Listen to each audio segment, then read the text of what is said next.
I'm from Seattle, Washington, and was in my junior year of high school. Our teacher was finishing off the last lesson when we heard screaming outside in the hallway. Whoever was screaming got quiet abruptly, and then we could hear a group of screams that sounded 10 times more panicked and horrifying. We could hear kids running and teachers yelling for security. I figured I was safe. I was mostly hidden until I saw this guy outside our class window. He was wearing these grubby clothes that looked like he'd stitched them together from rags. His hair was a mess, like a bird's nest, and he had drool coming out of the corner of his mouth. In his hand, he was carrying a machete that was dripping blood. He kept walking back and forth like he was hunting someone. My heart dropped to my stomach. I pressed myself against the lockers and tried not to move or breathe. I was way away from his line of sight. I was tracking his movement when my eyes caught a Tyler Brooks standing frozen at the end of the corridor. Tyler was in my grade. He had been making my life hell since middle school. Countless times he'd call me names, shoved me into lockers, dumped my lunch tray, and made everyone laugh at me. I hated him. But right now, he looked nothing like the guy who bullied me every day. He looked terrified, like a deer caught in headlights, and he was trembling with fear. The man with the machete hadn't seen him yet and was still pacing in the middle of the hallway, but he would see him soon. Tyler was completely exposed with nowhere to hide. I could have stayed hidden. Tyler never would have done the same for me, but I couldn't just watch a kid die. I looked around and picked up a metal water bottle on the floor. Someone must have dropped it. I grabbed it and I threw it as hard as I could down the opposite hallway away from Tyler. It hit the ground with a loud clang and echoed through the empty corridor. The man with the machete stopped pacing. He turned toward the sound and started walking that direction. I hurriedly sprinted toward Tyler. When he saw me coming, his eyes got even wider. I grabbed his arm and pulled him toward the nearest door. It was a storage room. I shoved him inside, followed, and locked the door as quietly as I could. We both pressed against the wall. Both of us were breathing hard, trying to stay quiet. I could hear footsteps in the hallway. The man was coming back. He'd realized the water bottle was a distraction. The footsteps got closer and stopped right outside our door. I could see Tyler's face in the dim light. He was hiccuping, with tears running down his face. He grabbed my sleeve and held on tight, like I was the only thing keeping him alive. We stayed like that as the doorknob rattled. A man was trying to get in. My heart was hammering in my chest. The doorknob rattled again before footsteps retreated away. We stayed in that storage room for what felt like hours, waiting for him to jump the door and get us. Tyler was still holding my sleeve real hard. It looked like he'd pass out any second. I could hear sirens outside getting louder. Minutes ticked by, and the cops arrived. I could hear a commotion outside. We waited until they knocked and told us it was fine to step out. I unlocked the door and opened it slowly. 2 officers were in the hallway. They asked if we were hurt. We said no, and they walked us outside. The parking lot was full of ambulances and police cars, with students and teachers everywhere. Some were crying, and some were being treated by paramedics. I saw my mom running towards me. She grabbed me and held me so tight I couldn't breathe. Tyler's mom was there too. She ran to him, and he just collapsed into her arms and started sobbing. His mom was crying too, and asking if he was okay and if he was hurt. Across the parking lot, Tyler looked at me. Our eyes met. He was still crying, but he gave me a nod of gratitude. I looked away. I didn't know what to say or how to process any of it. 4 people died that day, 2 students and 2 teachers. The man with the machete was some deranged guy who'd broken into the school. Police shot him when he refused to drop his weapon. They said we were lucky and that it could have been worse, but it didn't feel lucky. It felt horrible. The next day I went back to school. Everything felt different. The hallways were quieter, and students were talking in whispers. I was walking back to my locker when I heard someone behind me. "Noah!" I turned around. It was Tyler, standing there, looking at the ground with his hands in his pockets. "Hey." He looked up. "Thanks for yesterday." You saved my life." "Yeah, no problem." Tyler nodded and then sat down on the bench next to mine. Soon, it became our thing. We started talking about the small stuff. He stopped bullying me and started defending me when other people did. School lockdowns aren't meant to be special, but I earned a friend in a bully. Sometimes, the worst days change everything. Sometimes the person you hate becomes the person you trust most, because you went through hell together, and you both made it out alive. I grew up in Columbus, Ohio with my mom. She's a chemist. My dad was in the military, but he passed away when I was just a year old. So, for as long as I can remember, it's basically been just the two of us. Even though I turned 15, my mom still treated me like a toddler who needed to be spoon-fed and constantly watched. I can't really blame her, though. I've been sick my whole life. Growing up, I had a ton of life-threatening allergies. I'm talking peanuts, dairy, gluten, and even shellfish. It felt like everything wanted to kill me. I carried an EpiPen everywhere and could only eat the special allergy-free meals my mom made me. I couldn't go out to restaurants or join my friends on school trips or eat at their houses, but that was my normal.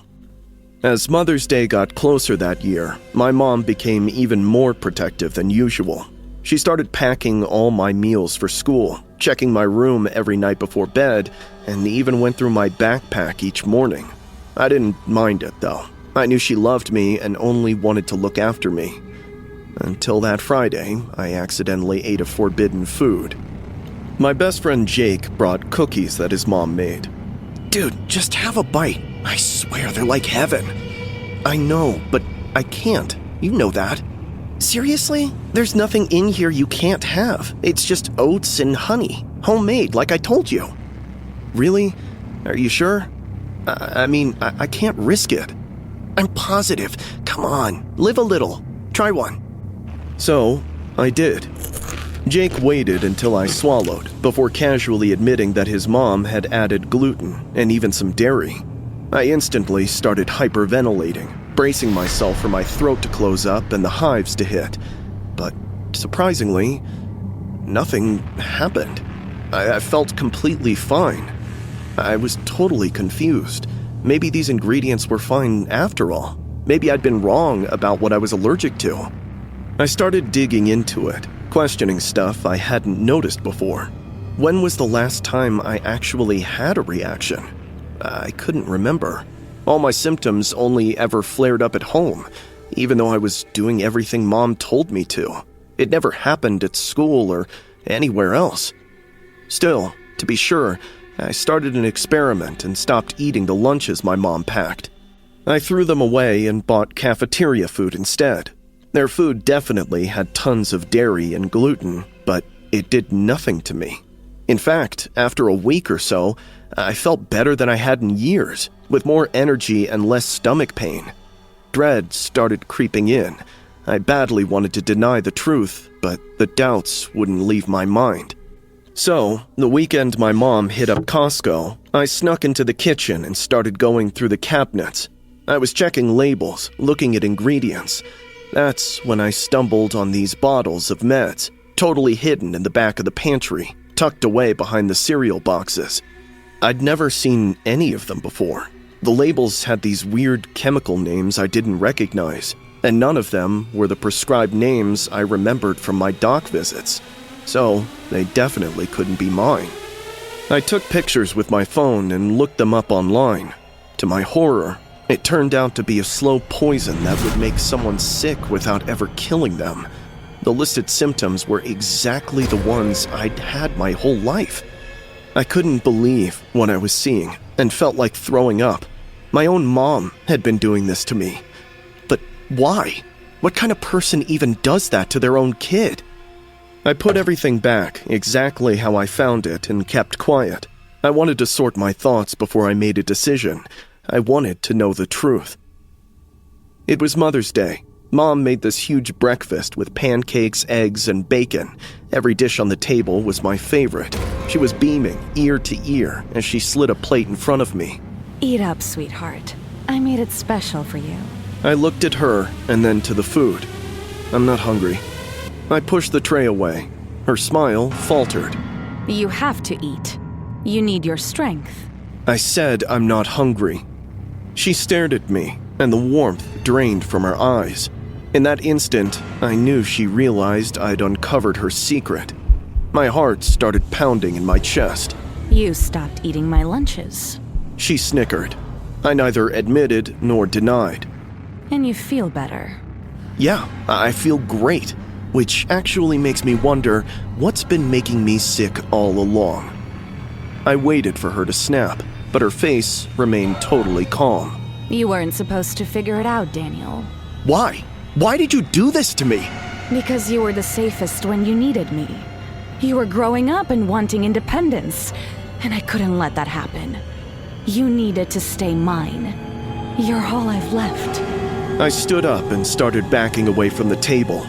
You're insane! I'm your mother, and you'll always be my little boy. I turned to get as far away from her as possible, but I could only climb 3 steps before everything started spinning. My vision blurred, and my legs gave out. I fell to the floor and couldn't move or think. What did you do? I tried to say, but my mouth wouldn't work right. She walked over and knelt down beside me as she gently touched my face. I knew you'd stop eating my food eventually, so I switched tactics. I put it in your toothpaste, the shampoo that you use every morning, and your body wash. You've been absorbing it through your skin for days now. I tried to move, but couldn't. She cradled my head in her lap and stroked my hair. Don't fight it, sweetheart. Everything is going to be okay. You're safe with me. You'll always be safe with me. The room was getting darker. I could hear her humming some lullaby from when I was little. Happy Mother's Day. You're mine forever now. I was 19 when we had to move to Nashville because my older sister Emma had started college, and Mom was completely over the pastures and wanted us girls to finally get some real-life experience. A friend of hers hooked me up with the 7-Eleven graveyard shift, which ended up being my first city job ever. Honestly, those hours kicked my butt every single night. Being up all night, alone in that massive store, was still something I was trying to get used to. It got so dead quiet some nights that I swear I'd be begging for a customer to walk in. It was Monday, about 1 in the morning, and the place was so dead quiet you could hear a pin drop. I was just leaning against the counter, messing around on my phone, when the door chime went off, and this guy walked in. I couldn't tell how old he was. The man wore a tattered hat paired with an old brown suit. He was also completely drenched from head to toe. Water was just pouring off his hair and his clothes, making little puddles on the floor right where he was standing. I blinked. It hadn't rained that night. The weather was warm and dry, but this man looked like he'd just climbed out of a lake. I stared at him and tried to figure out where all the water was coming from. He walked straight to the counter. Without even looking around or browsing, he pointed at the chewing gum packet. This one? I confirmed, holding up the pack. When he nodded, I rang up. That'll be $1.49. I said, my voice sounding a little too loud in the quiet store. He dropped a crumpled single on the counter and still didn't say a word. I felt a bit uneasy as I slowly picked it up. To my shock, it was totally dry. I stared at the bill, then at him, waiting for an explanation, but he only blinked and stared. I cleared my throat and nodded. Do you need anything else? He didn't respond and kept staring at me. His eyes were empty and cold and made my skin crawl. Suddenly, he turned and walked out, leaving wet footprints across the floor all the way to the door. I watched him through the window. He stood under a flickering streetlight just outside and stared at the pack of gum in his hand. Sir, you forgot your change. He didn't react or turn around. He only kept staring at the gum. Something told me to stay inside and just to let him be, but I felt bad about the change, thinking maybe it was all he had. So I walked outside. Sir, your change. He was maybe 10 feet away, still standing under that busted-up light, staring at the gum. Out of nowhere, he ripped the pack open, took out every single piece of gum, and shoved the whole mess into his mouth. I stopped dead in my tracks. My heart started hammering. I watched him slowly chew for a second before he started going faster and more violently until he started gagging and choking. Tears welled up in his eyes and his throat started twitching. Blood started pouring out of his mouth, mixed with spit. You could literally see the shape of the gum packet stuck in his throat, completely blocking his windpipe. He was choking to death right in front of me. I might have screamed or something because he looked right at me and grinned. My whole body started shaking as I watched him. He opened his mouth wide, pushed his fingers down his throat, and started to try and pull the packet out.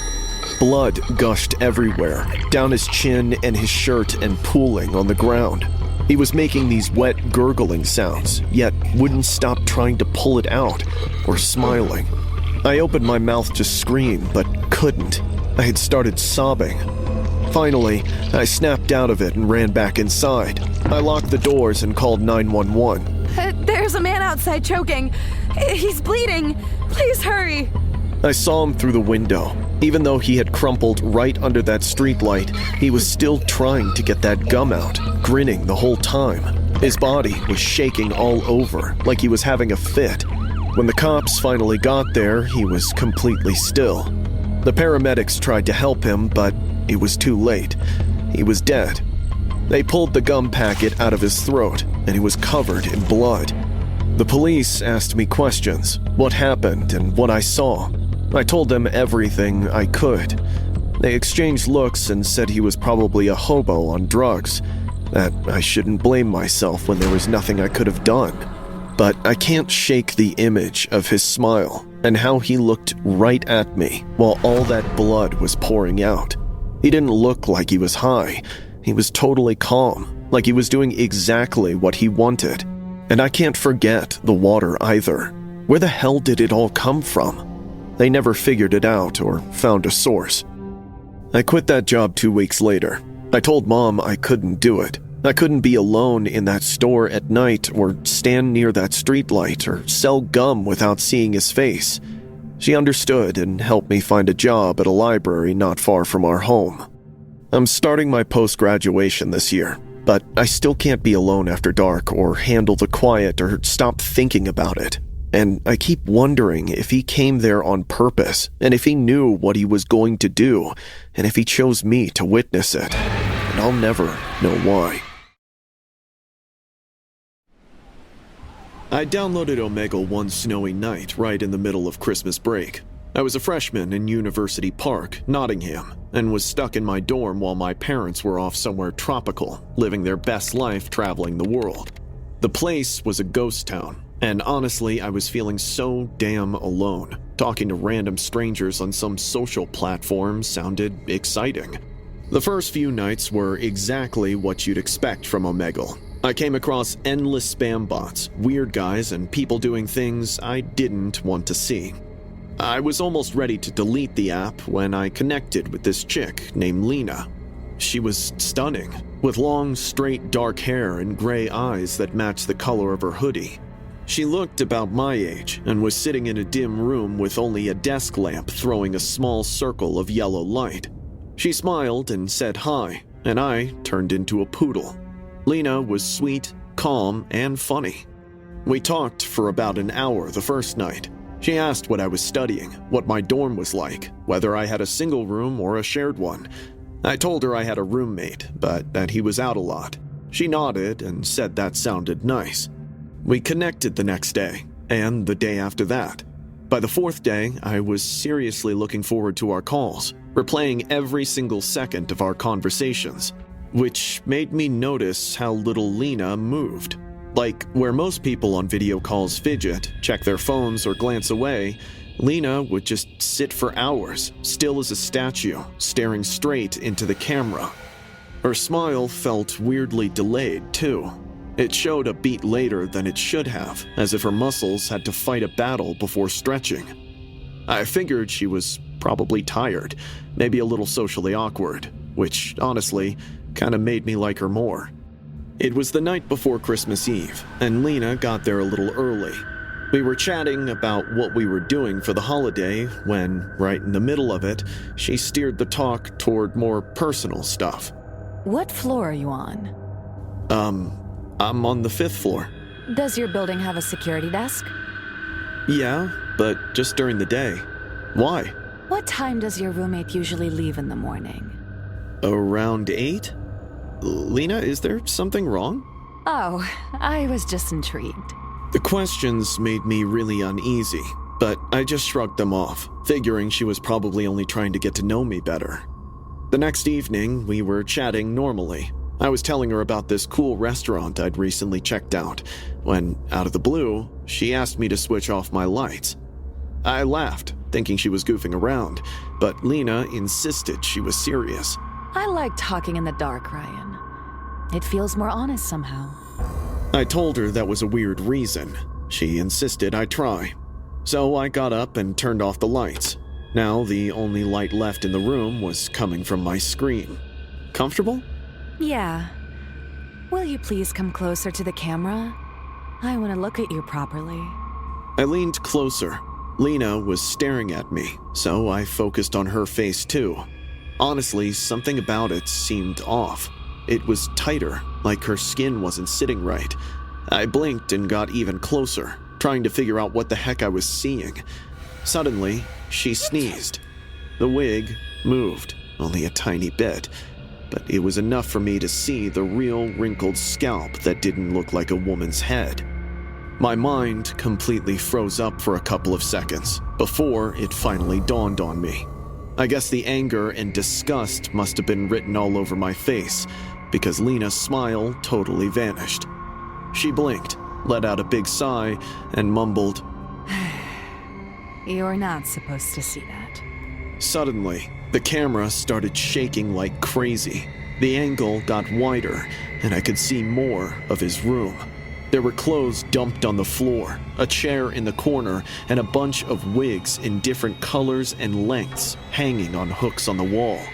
The camera tilted back, and I could see him sitting in the hoodie with the wig on, but it was all messed up and crooked now. The whole disguise was shot. He was staring right into the camera, and it totally creeped me out. I slammed my laptop shut really fast and sat in the dark, trying to breathe for a few minutes. Then, I flipped on every light in the room, locked my door, and sat there, trying to figure out what the hell had gone down. Seconds later, I heard a piece of paper slide under my door. My mouth dried up. I gulped, picked it up, and opened it, standing a few feet back from the door. I liked you better when you believed me. It read. My palms started shaking and heart pounded. He was right outside. I hurriedly called campus security and the police. When they arrived, they checked the hallways, the stairwells, and the entrance, but he had disappeared. The officer who took my statement kept his face very carefully neutral the whole time, which told me he thought I was either pranking him or having some kind of episode. The one thing they did find was that the security camera covering my floor had gone dark sometime that evening. The university labeled it a technical fault. I moved out of the dorm 2 weeks later. My parents thought it was stress. I let them think that. I never found out who he was or how he got there so soon unnoticed. I just know that I was a toy he was playing with, and I messed up his game by noticing what I wasn't even supposed to notice. The note is still somewhere in my desk. But more than his words, it's his neat handwriting that bothers me. Like he'd written it out somewhere else first and then copied it clean, expecting me to figure and freak out. Maybe he'd been planning to leave it all along, and I realized then that the game wasn't over. He'd just raised the stakes. It had to be the worst thunderstorm Seattle's ever seen. I was scooting home from work when the rain started dumping so hard I literally couldn't see the road. The streets were getting totally flooded with water rushing past my tires, and there was lightning flashes everywhere in every 5 seconds. My apartment was only about a 15-minute drive away, and I was so desperate to get there that I didn't pull over until I literally couldn't see more than 10 feet in front of me. I started looking around for shelter, and my eyes caught the glowing domino sign. I drove into the parking lot. Pulling over, I hopped off my scooter and ran for the door. By the time I reached it, I was totally soaked. I anyway pushed it open and stepped in, expecting other people who'd sought shelter or were simply there to hang. But the place was totally empty, without even a worker behind the counter. The lights kept flickering on and off, buzzing away. Plus, there was this overwhelming metallic smell, like iron, that made my stomach clench. Hello? My voice echoed in the empty space, mingled with the sound of rain pounding against the windows and thunder. I waited for someone to appear before I called out again. After 5 minutes of no answer, I was seriously about to turn around, head back out into the rain, and find another spot, when my ears caught a faint sound of footsteps coming from the kitchen.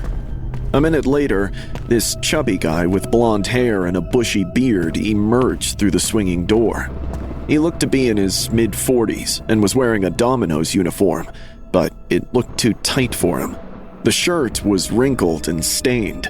His hands were shaking, and his eyes were darting around, looking at everything and nothing all at once. He eyed me toe and back and flashed a polite smile. "Can I help you?" Can I get a small pepperoni pizza and wait till the storm's over? I was trying to act normal and ignore the feeling in my gut that something fishy was going down there. He nodded, jotting something down on his pad, but when he turned around, I couldn't help but notice the dark, wet, fresh-looking stains all over his sleeves and arms. As he started walking away, that metallic smell got way stronger. My pulse quickened as I watched him disappear into the kitchen. Sounds of metal scraping and water running filled the air, but I honestly couldn't move. I forced myself to take a step closer to the counter, leaned in, and tried to sneak a peek through the kitchen window to figure out what that smell was and what those gross stains were from. What caught my eye nearly knocked my breath away. On the prep table were butchered remains of a human. I could tell immediately because it was unmistakably a severed hand with fingers still intact. Strips of flesh were laid out on cutting boards. Blood was pooling across the steel surface and running into the drains. The smell hit me full force. I gagged and stumbled back, covering my mouth with my palms. I was really trying to be quiet, but wasn't enough, because the man turned and grinned, holding eye contact. He held out the cutter, covered in flesh and fresh blood, and didn't say anything. My heart started hammering in my chest. I slowly started backing away. "I had to improvise. Orders can't stop," he said, like it made any sense at all. My mind was racing. I needed to get out, but I couldn't show panic or let him know I understood what I was seeing. I forced a shaky smile. I just remembered. I forgot my wallet on my scooter. I'll be right back. I started backing toward the door slowly.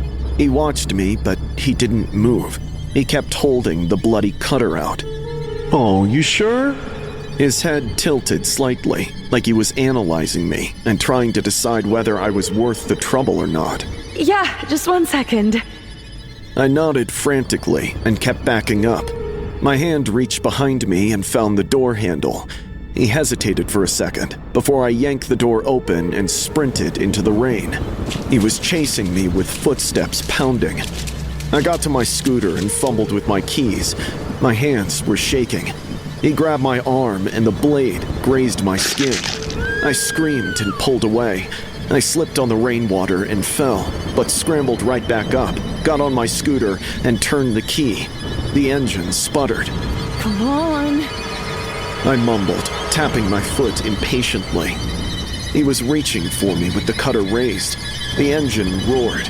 I twisted the throttle and shot forward. He stumbled back. I looked in the mirror. He was standing in the doorway, watching me disappear into the storm. I drove straight to the police station and ran inside, soaking wet, with blood running down my arm and shaking. They wrapped me in a blanket, sat me down, and asked what happened. I tried to explain, but the words wouldn't come out right. I kept seeing that hand and those strips of flesh and the blood. Hours later, I was still there and wrapped in a blanket, shaking. They'd sent officers to check. I kept repeating the same thing with my voice breaking. They were serving people as pizza. The officers came back, looking annoyed. They said they had looked around the whole premises and found it bolted. The store was closed hours ago due to the storm. They found a slight amount of blood on the floor, likely from the cook who cut himself while cooking, and the kitchen was messy, but the meat they found on the prep table was all pork. They sent me home, thinking the storm had knocked my senses, but I knew what I encountered and escaped. I stopped eating pizza after that night. I can't even look at a Domino's without feeling sick and smelling that metallic smell. His face still lingers in my vision, and when I close my eyes, I still hear his voice asking me to place my order.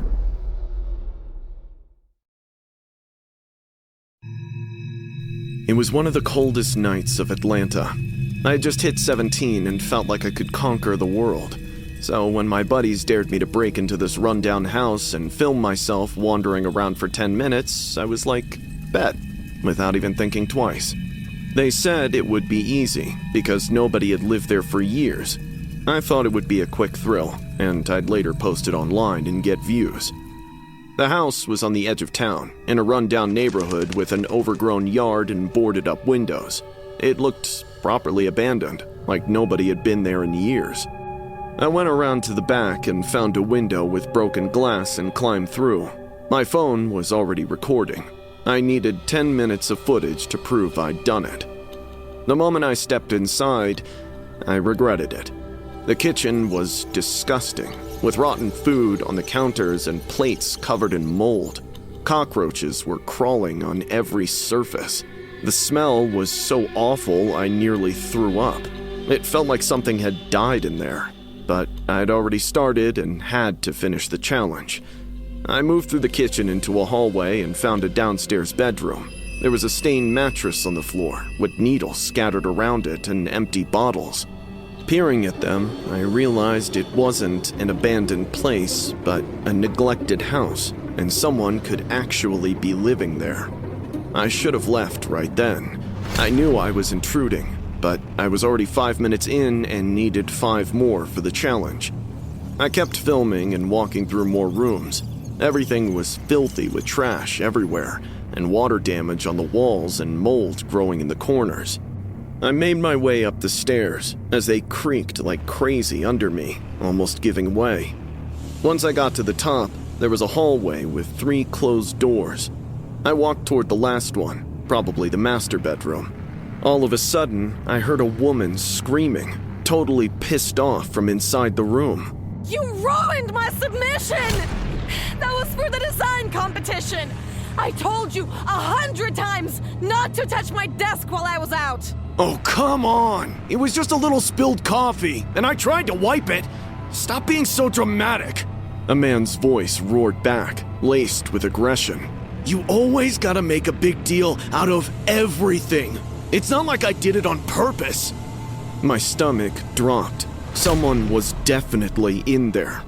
Then, out of nowhere, I heard a super loud smack. The woman cried out in pain and started bawling. My first thought was that it was a homeless couple living in the abandoned house and having a domestic dispute. I should have run and gotten out, but some stupid part of me thought this would make my video even better. So I crept closer to the door with my phone still recording.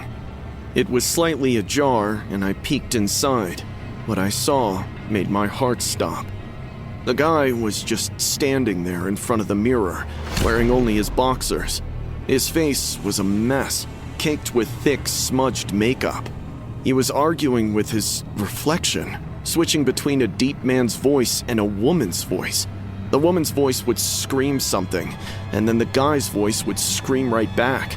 He was having a full-blown argument with himself in the mirror. As I raised my phone to get a decent shot, he suddenly shut up. I froze. I didn't move or breathe as I watched him stiffen as well. After a second, he slowly turned his head and looked right at me. Our eyes locked. For a split second, neither of us moved. Then, he opened his mouth and let out this horrible animal howl. He started laughing like a maniac while pulling out his own hair and hitting himself in the face over and over. I turned and sprinted out of the hallway and down the stairs. I could hear him behind me, running and laughing and screaming. His footsteps pounded down the stairs. I got to the kitchen, jumped through the broken window. I landed in the backyard. I kept running without looking back until I got to my car. I hurriedly got in and locked the doors. My hands were shaking so badly I could barely get the key in the ignition. I looked back at the house. He was standing in the backyard in just his underwear and covered in makeup, staring at my car. He started walking toward me slowly, still laughing. I started the car and floored it. I got out of there as fast as I could. I kept checking my rearview mirror and making sure he wasn't following me. He wasn't. I went straight home and locked myself in my room. My friends were texting me, asking me for the video. I sent it to them. They watched it, and nobody believed it was real. They thought I'd staged it and hired an actor, that the whole thing was fake. But it wasn't fake. It was real. That man was real.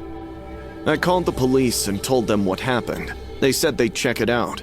They went to the house and said it was empty. But I have the video. I watched it 100 times. You can see him clearly, hear him talking to himself, and hear that howl. Winter break's over. School's back on. But I'm driving a whole different way, making sure I don't go anywhere near that house. I even nuked all my social media and quit doing all those dumb challenges, because I can't stop thinking about the whole thing. And I keep wondering what would have happened if I'd been slower, and if he'd caught me before I got out that window. What would he have done? I'm super glad I'll never know. At 25, I was stuck in this soul-sucking 9-to-5 corporate job in Miami, and playing paddle every weekend at the local court near my apartment was the only thing I looked forward to. I usually went with my friend Sarah. We'd been playing together for months now, and she had rarely ditched me. That Saturday, when I got to the courts, most people had already left. The parking lot was almost empty, with everyone clearing out because of the weather. The usual Miami humidity made worse by the threat of rain. The court surface still glistened from last night's shower, and the only sound was the soft thud of a distant ball. I texted Sarah to see if she was still coming. She called me back right away and said she couldn't make it. She wasn't feeling well. I was already there, so I figured I'd just hit some balls against the wall for a bit and practice my serve. Then I'll head home before the rain starts. I was headed toward the courts when this really tall, good-looking guy came up to me. He had to be 6'5". "Hey, you looking for a partner? I was supposed to meet someone, but they bailed." He smiled. I didn't know the guy, but the courts were public and there were other people around. Plus, a few cars were still in the lot. Sure. Just one match, though. It looks like it's going to rain. Perfect. He told me his name was John, and he was a banking professional. We started chatting as we began the game. He cracked a few jokes, and I loosened up a little bit. About 10 minutes into the game, his phone started blowing up. He just let it ring and kept playing, but it kept going over and over. Finally, he had to stop and pull it out. He flashed me an apologetic smile as he glanced at the screen. He blinked and shoved it back into his pocket. "Sorry about that. My ex won't stop calling." No problem. We kept playing, but his phone was ringing constantly. He just kept ignoring it. After a little while, he started looking really frustrated and tense. His shots got way harder and more aggressive. It started giving me the creeps, like the way he moved and how he looked at me between points. It was too intense. I decided I was done. Hey, I think I'm going to head out. Looks like the rain's starting. It wasn't raining yet, but I needed an excuse. He stopped mid-serve and looked at me. You can't leave in the middle of a game, he snapped. We're not really keeping score. I just need to go. You can't leave, he snarled and rushed towards me. He covered the whole court in a couple of steps. Up close, he was even taller than I'd pictured, seriously towering over me. My eyes fell on a deep, perfect circle of a scar around his neck, like someone had tried to choke him with a wire or a thin rope. His eyes were huge for his face, and they were locked on me with this really unsettling, intense stare. John, I need you to step back. I was trying to sound firm. He grinned but didn't move. I needed to get far away from him. I turned to leave. Suddenly, he grabbed my hair and yanked it hard. I screamed. He giggled like a schoolgirl. My heart started pounding. I looked around and realized we were the only people around. I knew I couldn't outrun him. He was too big and strong. So I did the only thing I could think of. I turned around and slapped him across the face as hard as I could. Everything went still. His smile disappeared and his eye twitched. This cold, violent anger replaced everything. He slowly raised his hand and held it up in front of my face like he was showing me how easily he would crush me. You have no idea what I could do to you. No idea what I've done to others. He growled, and before I could even blink, he just full-on stomped on my foot. It was so hard I actually heard a little snap. The pain was intense. I crumpled to the ground, sobbing. He lingered a bit longer, as if he was deciding whether to do more or leave me be there. After about 5 minutes, he calmly picked up his racket. I'll see you around. He walked away and left me there in the court in pain, humiliated and terrified. I sat there for I don't know how long, crying and trying to breathe through the pain. My toe was broken, I could tell. Finally, I managed to stand and limp to my car and drove myself to urgent care. The drive to urgent care was a blur of panic and pain. My phone buzzed with messages from Sarah, but I couldn't bring myself to answer. I was alone, more than I'd ever been. They confirmed the injury, asked how it happened. I told them someone stepped on it and didn't mention the rest. I didn't want to explain. I never went back to those courts or played paddle again. Every time I think about going, I see his face and the scar around his neck. I see his hand raised in front of me. My mind floods with a hell of a lot of questions. At one point, I reported it to the police and gave them a description. They said they'd look into it, but they never found him, and said there was no security cameras at the courts and no way to identify him. They suggested I get a restraining order, but you can't get one against someone you can't identify. The incident really shook my soul. I have stopped going out alone, talking to strangers or trusting friendly smiles, because I learned something that day. Some people aren't what they seem. Some people are just waiting for the right moment to show you who they really are. And by the time you realize it, it's too late. Sometimes, in my dreams, I still hear his voice. I'll see you around. And I wake up with my heart pounding, convinced he's just outside my door. It was a Tuesday night in late November. I had school the next day, but I was nowhere close to tired. My parents had gone to bed early, the house was quiet, and I ended up on Omegle out of pure boredom. I'd used it before, so I knew how it usually goes. It was mostly trolls and guys playing patty cake with themselves.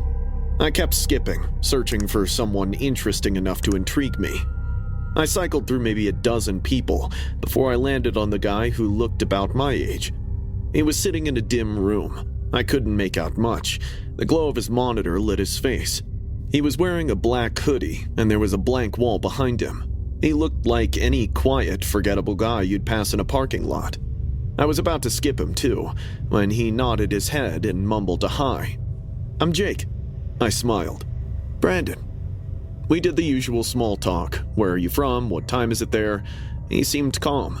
I remember thinking he was one of the more normal people I'd connected with. Until he said, "You're from Ohio, right?" My heart skipped a beat. "How did you know that?" He smiled. "Lucky guess." I brushed it off. Maybe something in my background tipped him off. I didn't think too hard about it, but then he started talking about my room. He knew the layout. "I like the teak wood of your table. You placed it right against the wall, and that Naruto poster above your monitor is stunning." My stomach went tight. "How do you know what my room looks like?" I stuttered. He only kept smiling and whispered my full name. I hadn't typed it anywhere. My Omegle session had nothing attached to my identity at all. There was no way he should have known it. "What did you just say?" "Jake Anderson." He giggled. I felt the blood drain out of my face. "How do you know my name?" He leaned slightly closer to his camera, grinning ear to ear, and told me to turn around. Everything in me went cold. "What?" "I said, turn around. Look behind you." I didn't want to. Every instinct I had was screaming at me to not take my eyes off the screen. But I did. I turned around slowly in my chair and looked at my room. Everything exactly where it was supposed to be. Nobody there. I felt stupid for freaking out over a weirdo on the internet. Annoyed, I turned back to the screen. He was still watching me. "Good," he said. "You're still alone." He giggled and dropped the call. I blinked and sat there staring at a black screen, heart hammering, trying to make sense of what had just happened. Suddenly, my phone buzzed on the desk. It was an unknown number. I opened it and felt the floor drop out from under me. It was a snap of mine, taken from behind, over my shoulder. It looked like someone had clicked it from inside my room. I could see the back of my own head, my monitor, and the Omegle interface still open on the screen. The timestamp on the photo matched the call exactly. Whoever took it had been standing right behind me while I was talking to that dude on the screen. I spun around so fast I knocked my chair back and tore through my room. I checked every single corner, but the room was empty. I ran downstairs and called 911. I couldn't even get the words out straight. I told them someone had been in my house, that I had proof. They said they'd send someone.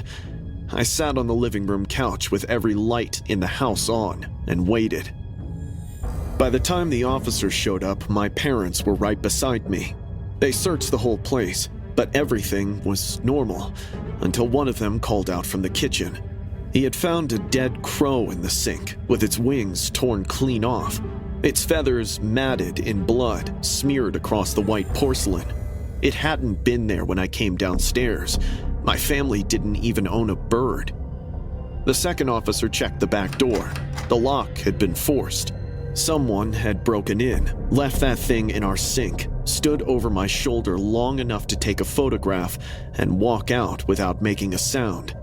They took the photo as evidence. They asked if I recognized the man from the call. I didn't.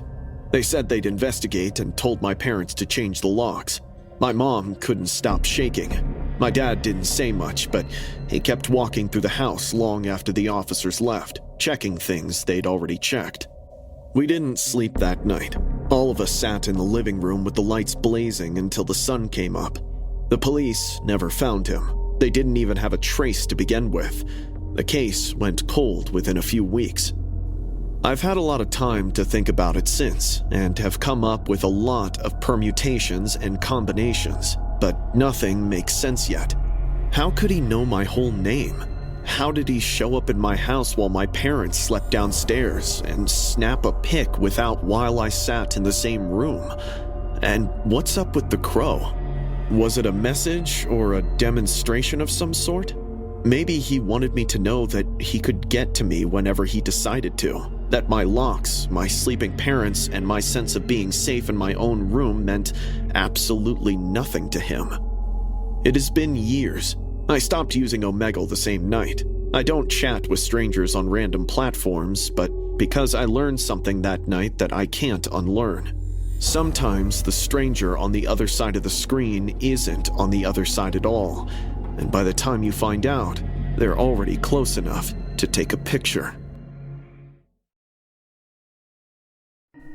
I've lived in Gary, Indiana with my buddy Hugo, who has been friends with me since high school. He'd been after me for weeks to go out and have some fun. "You're fossilizing, man. Remember the old reckless days? What got into you?" I finally said yes on a Thursday evening because Hugo wouldn't shut up otherwise. We got dressed and he took me to this underground club off the Calumet Expressway that I didn't even know existed. Inside, the floor was sticky and the music was so loud I felt it in my back teeth. I got us drinks just to have something to hold, and we found a spot along the wall. Hugo was scanning the crowd the whole time, too distracted to hold a real conversation. I was about to tell him to just drop whatever this was when he leaned in close. "I need to tell you something, but promise me you won't freak out." He told me he'd been on one of those anonymous dating apps for a few months, running a profile under a fake name with pictures he'd lifted off some Instagram fitness account. Candace, the girl on the other end, was 18. They'd been talking for 6 weeks, and he told her tonight was the night they'd finally meet. I told him this was a terrible idea, but before I could say more, he grabbed my arm. "She's here." I turned around. The girl was indeed young and gorgeous, with waist-length blonde hair. She was wearing cute dungarees and had so much makeup on that it made it hard to make out her real features, but the calmness in her eyes didn't match the rest of her face. Hugo was nervous and fumbling, and I could see him trying to figure out how to do this. All the while, Candace smiled without blinking. Perhaps that gave Hugo the courage to tell her about his true identity and age. "I'm really sorry, Candace." Now, most people would have walked out or screamed or made a scene. I would have too. But Candace just tilted her head a little and said she appreciated the honesty and told us she knew a quieter spot if we wanted to continue the night somewhere we could actually hear each other. Hugo said yes before I finished the word. We walked out together into the parking lot and got into Hugo's car. Candace slid into the passenger seat while I got in the back. He pulled out of the lot, grinning like he just won $1 million lottery. He had the music low and kept glancing at Candace, leaning toward her when he talked. At one point, he caught my eye in the rearview mirror and wiggled his eyebrows like we were 17 again. I looked away. The city thinned out fast. The streetlights got sparse before it stopped altogether. We were on a 2-lane road outside Gary, with flat dark fields on either side and nothing ahead of us but Hugo's headlights cutting into the black. Oh, I nearly forgot about it. Remember, I promise I'll make it for you. Suddenly, Candace reached into her bag and pulled out a small Ziploc of individually wrapped candies. She held the bag over her shoulder toward the back seat first, then offered one to Hugo. Hugo grabbed one, popped it into his mouth, and showered Candace with compliments. I took one, made a show of unwrapping it, held it against the inside of my cheek, and worked it out with my tongue when she turned back to face front. Hugo was mid-sentence, something about a restaurant he wanted to take her to, when his words started sliding into each other. His head dipped and his hands went loose on the wheel. The car drifted toward the gravel shoulder before I lunged forward and grabbed it. "Hugo! Hugo!" He was a dead weight against the seat, chin to his chest. The girl pulled the handbrake and we jerked to a stop on the side of the road. My own vision was going soft at the edges. My heart started pounding as I gripped the headrest and told myself to stay up. Candace didn't move an inch. You didn't swallow it. She hissed, watching me in the rearview mirror. I didn't answer. My arms were shaking and mind was going numb. My eyelids felt heavy too. Unbothered, she turned around in her seat and started going through Hugo's jacket. She pulled out his wallet, phone, watch, and the keys. He thought only he could catfish. She giggled, holding up his wallet like she was inspecting it. A 42-year-old man chasing a teenager. Men would never learn, would you? She turned and snatched my phone and wallet too, before she pulled out a knife from her jacket pocket and stabbed Hugo in the ribs. My eyes popped open, and sweat slicked my palms. I opened my mouth to scream, but sound wouldn't come out. She giggled, pulled it out, and shoved it into his body again. She did it many so times, I lost count past 6. In seconds, the stench of blood filled the car. Somehow, I got the door open. My legs hit the gravel and buckled. I went down on both hands, got back up, and limped along the road shoulder in the direction we'd come from. Behind me, I heard the door open, followed by her footsteps on the gravel, but she wasn't chasing. He deserved it. She called out. You probably know that. Then the engine turned over, and Hugo's car drove past me into the dark. I walked for close to 20 minutes before a truck slowed down for me. I was shaking so badly the driver thought I'd been in an accident. I couldn't explain what had actually happened. I just asked him to call 911. Hugo was still in the car when the police found it 2 miles up the road. He had lost too much blood to make it. They never found Candace. The dating profiles she'd matched with Hugo on had been deleted before the police even pulled the records. I was 31 and had almost 10 years of experience delivering stuff. Domino's Pizza was part of that. I'll admit it. It ain't the best job out there, but it helped me keep staying in Sacramento instead of moving to my countryside house, where I'd be stuck cleaning horse manure for pocket change and wondering how to keep the lights on. It was just a regular Thursday evening, and the weather was getting a little rough outside. I was so ready to clock out, head home, and grab a beer when a last-minute order suddenly popped up on the screen. They wanted a simple cheese pizza, Coke, and some fries, and lived about a 10-minute drive away. I thought about just ignoring it and going home, but then I remembered the tip, so I ended up grabbing the order and getting in my car. Outside, it had just started drizzling. I turned on some music and kept driving till the GPS announced my arrival. It was a standard 2-story house in the suburbs. The lights were on and there was a car in the driveway. I grabbed the pizza, walked up to the front door, rang the doorbell, and waited, tapping my foot and whistling some random Britney Spears. After about 5 long minutes later, a woman in her 20s with red hair answered. She checked me out through the screen door, blinking like she was totally confused and freaked out all at once. "Domino's," I said, holding up the box. You got the wrong address. "I'm sorry?" Wrong address. I didn't order anything. I frowned and checked the receipt. "Well, this is the address on the order. Are you sure nobody else here ordered it?" I said, pointing at the address. I'm the only one here, and I didn't order anything. I was starting to get annoyed. This happens sometimes with people who claim they didn't order, trying to scam a free pizza. They think it's hilarious to waste a delivery guy's time. Was she one of those jerks? "Look, ma'am, someone at this address placed an order." I told you I didn't order this. Her voice was defensive. "Well, either you're lying or someone else here did it." There's nobody else here. But her eyes flickered for a second, like she wasn't sure. I turned to leave and had almost walked out when she whispered. Wait. I stopped. She was in the doorway with arms wrapped around herself. I felt for days like I'm not alone here. Like someone's watching me. I hear footsteps upstairs, but when I go up, there's nobody. She looked at me with desperate eyes. Can you check? Please? Just look upstairs. Every alarm went off. This felt like a setup in one of those documentaries.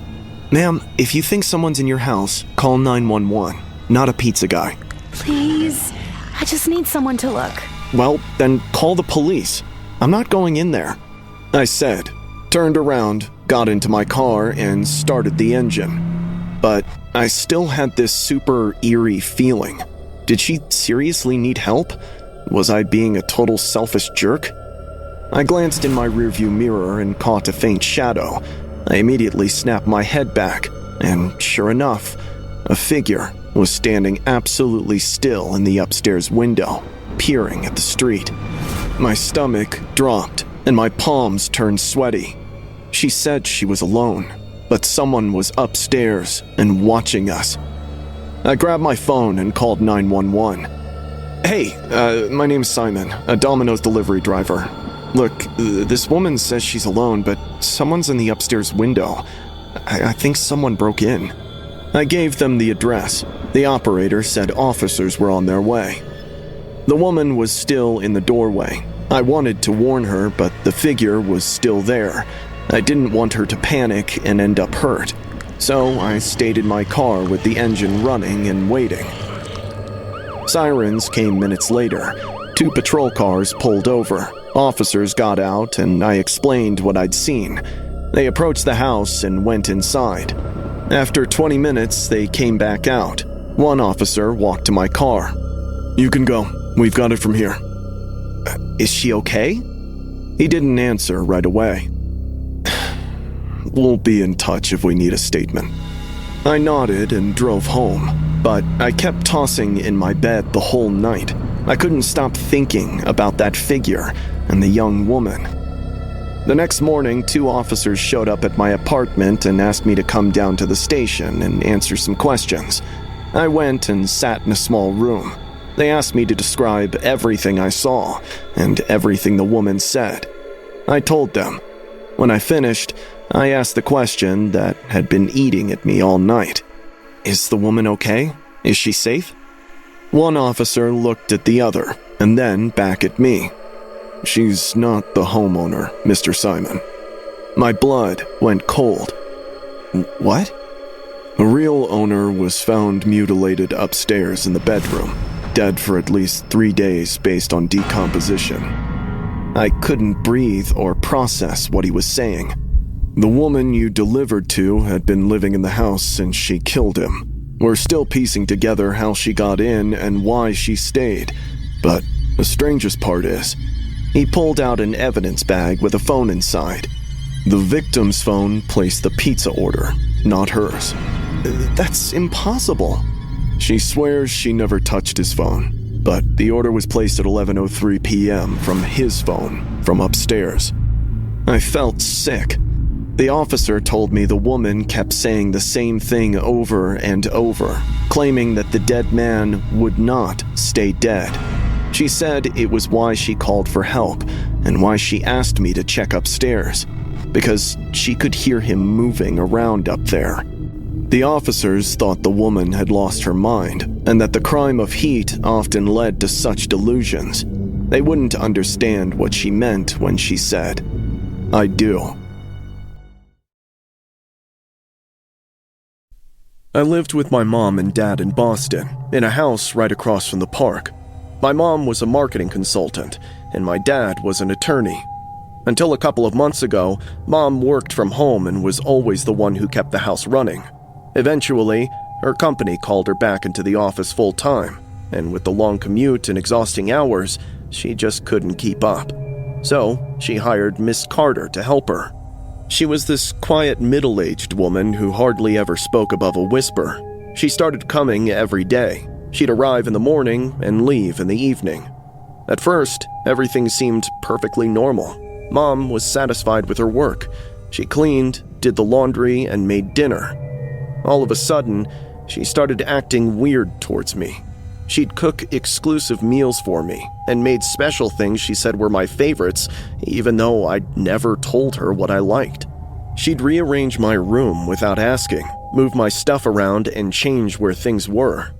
When I told my mom about it, she said Miss Carter was just trying to be helpful and that I should appreciate it. But it didn't feel helpful. It felt invasive. My folks' deaf ears made Miss Carter even more smug. She started correcting my manners at the dinner table, telling me how to sit and how to hold my fork, like she was my parent. When I objected, she said, Your mother doesn't understand you like I do. It made my skin crawl. I started paying more attention and noticed the small accidents that had become all too frequent. My mom once slipped in the kitchen and said the floor was wet, even though Miss Carter had just mopped and it should have been dry. A few days later, she got really sick with food poisoning and was in bed for 2 days, throwing up, and she couldn't eat anything.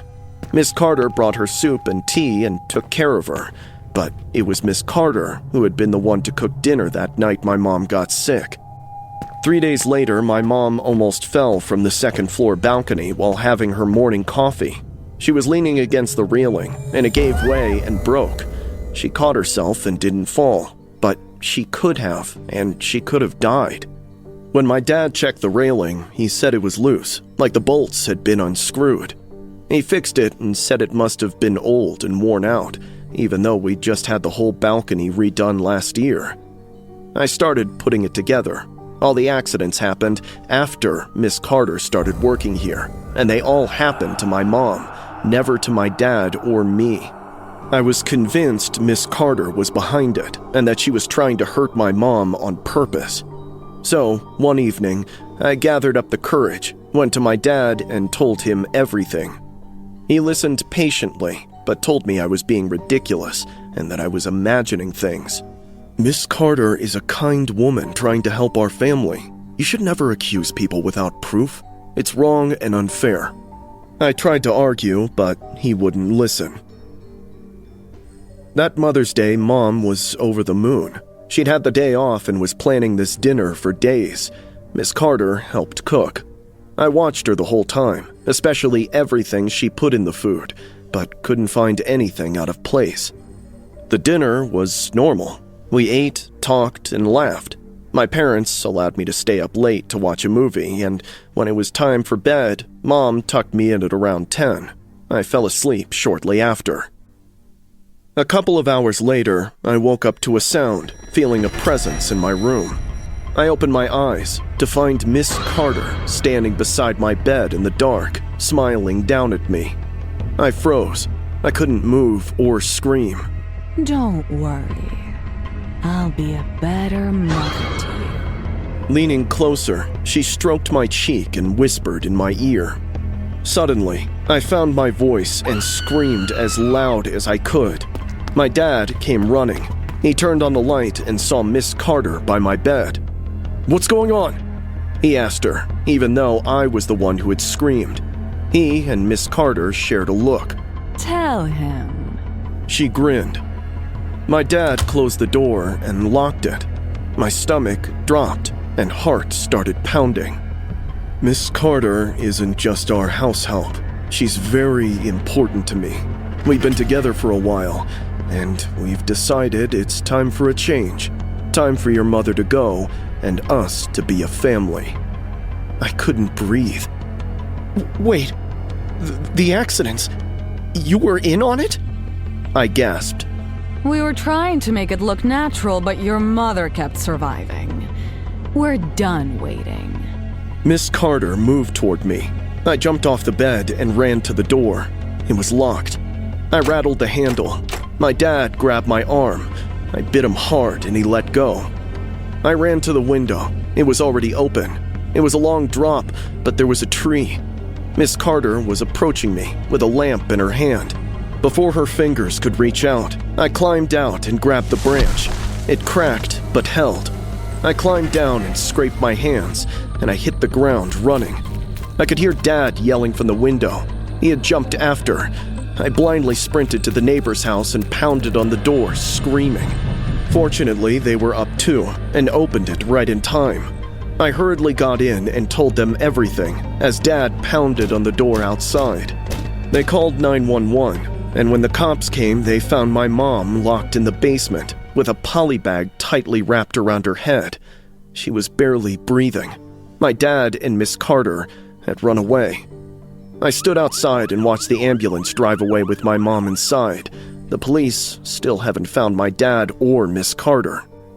It has been 9 months, and Miss Carter doesn't matter to me anymore. My dad was the one I couldn't stop thinking about.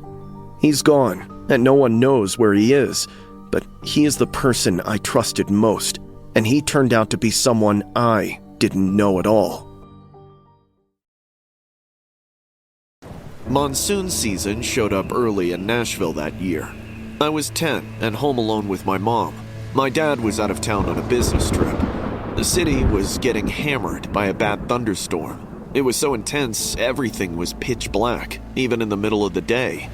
The nights were even worse. Mom tucked me in bed at around 9 after reading Where the Wild Things Are. My room was upstairs at the end of the hall, while Mom slept downstairs. The storm got worse as the night went on. I could hear the rain pounding against my window and thunder getting louder and closer. I'm not usually scared of storms, but this one felt different and heavier. Around midnight, I woke up to this violent crack of thunder that literally shook the whole house and made my bed vibrate. "Mom?" I called out, clutching my pillow. My heart was pounding like crazy. I had this creepy feeling like something awful was going to happen. I got out of bed, opened my door, and stepped into the hallway, and immediately went weird. The house felt different. I went over to the stairs and peeked into the living room. The streetlight outside was shining through the window, illuminating just enough to see. And what I saw totally made my gut wrench. The living room was a wreck. Our couch was ripped open, with stuffing spilling out everywhere, like someone had taken a knife to it. There were deep stab marks in the cushions. The coffee table was knocked over and a lamp was broken on the floor, and the front door was hanging open slightly, but enough to see that the lock was broken. Muddy boot prints tracked across the floor from the door to the hallway. Someone had been inside. I stood there, frozen. I couldn't move or breathe. I really wanted to see Mom, so I snuck down the stairs as quietly as I could. I got to her bedroom door. It was shut. I slowly pushed it open. There was a little blue nightlight plugged in. It was dim, but I could see. Mom was in bed, lying on her side, facing away from the door. Mom, wake up! Someone's in our house! She didn't respond. I took a step closer. Mom, please wake up! I went around the bed to see her face. That's when I saw something in the corner of the room. It looked like a guy was crouched down right next to the bed, like he'd been hiding there the whole time. As soon as I saw him, he slowly stood up and unfolded from the darkness. He was tall and thin, and he stared at me. My breathing picked up, and my heart raced. My brain had gone numb, and I didn't know what I should do. I waited for him to come screaming at me or my mom to get up, but neither made a move. Suddenly, a wet choking sound echoed through the silence. I flinched and turned back to my mom. Her body jerked a little as blood bubbled out of her mouth. "Mom!" I screamed. I ran to the light switch and slammed it on. The room exploded into bright light, and I saw everything. A knife was buried deep in her stomach. Her shirt was soaked with blood.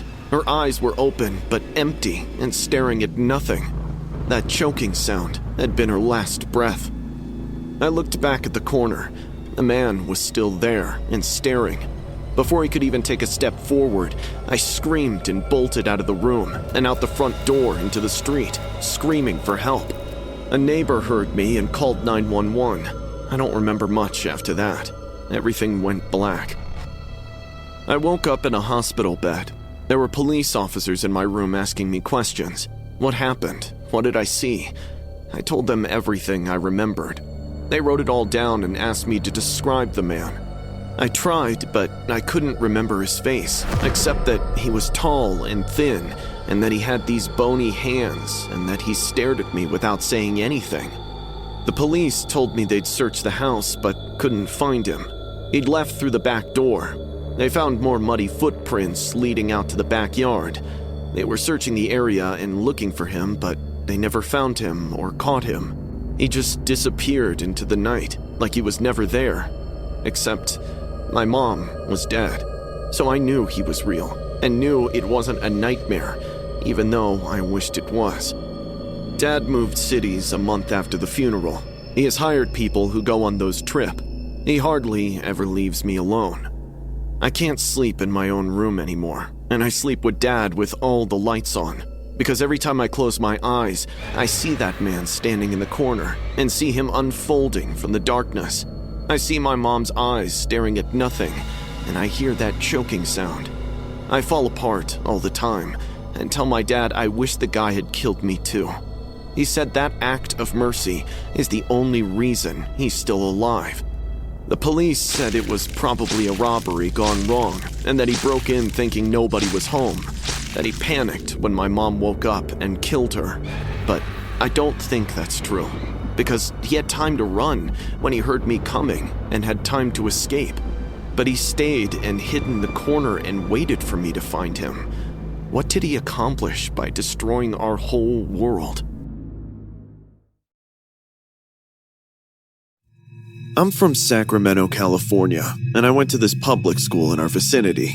I was in 6th grade and had lots of friends that I loved hanging out with. It was one of the reasons I loved showing up every day. That Tuesday morning was meant to be yet another regular day. I had language arts 3rd period and we were supposed to go to the library for research. My teacher walked us down the hall and we all spread out looking for books. I was in the back corner looking at books about ancient Egypt for my project.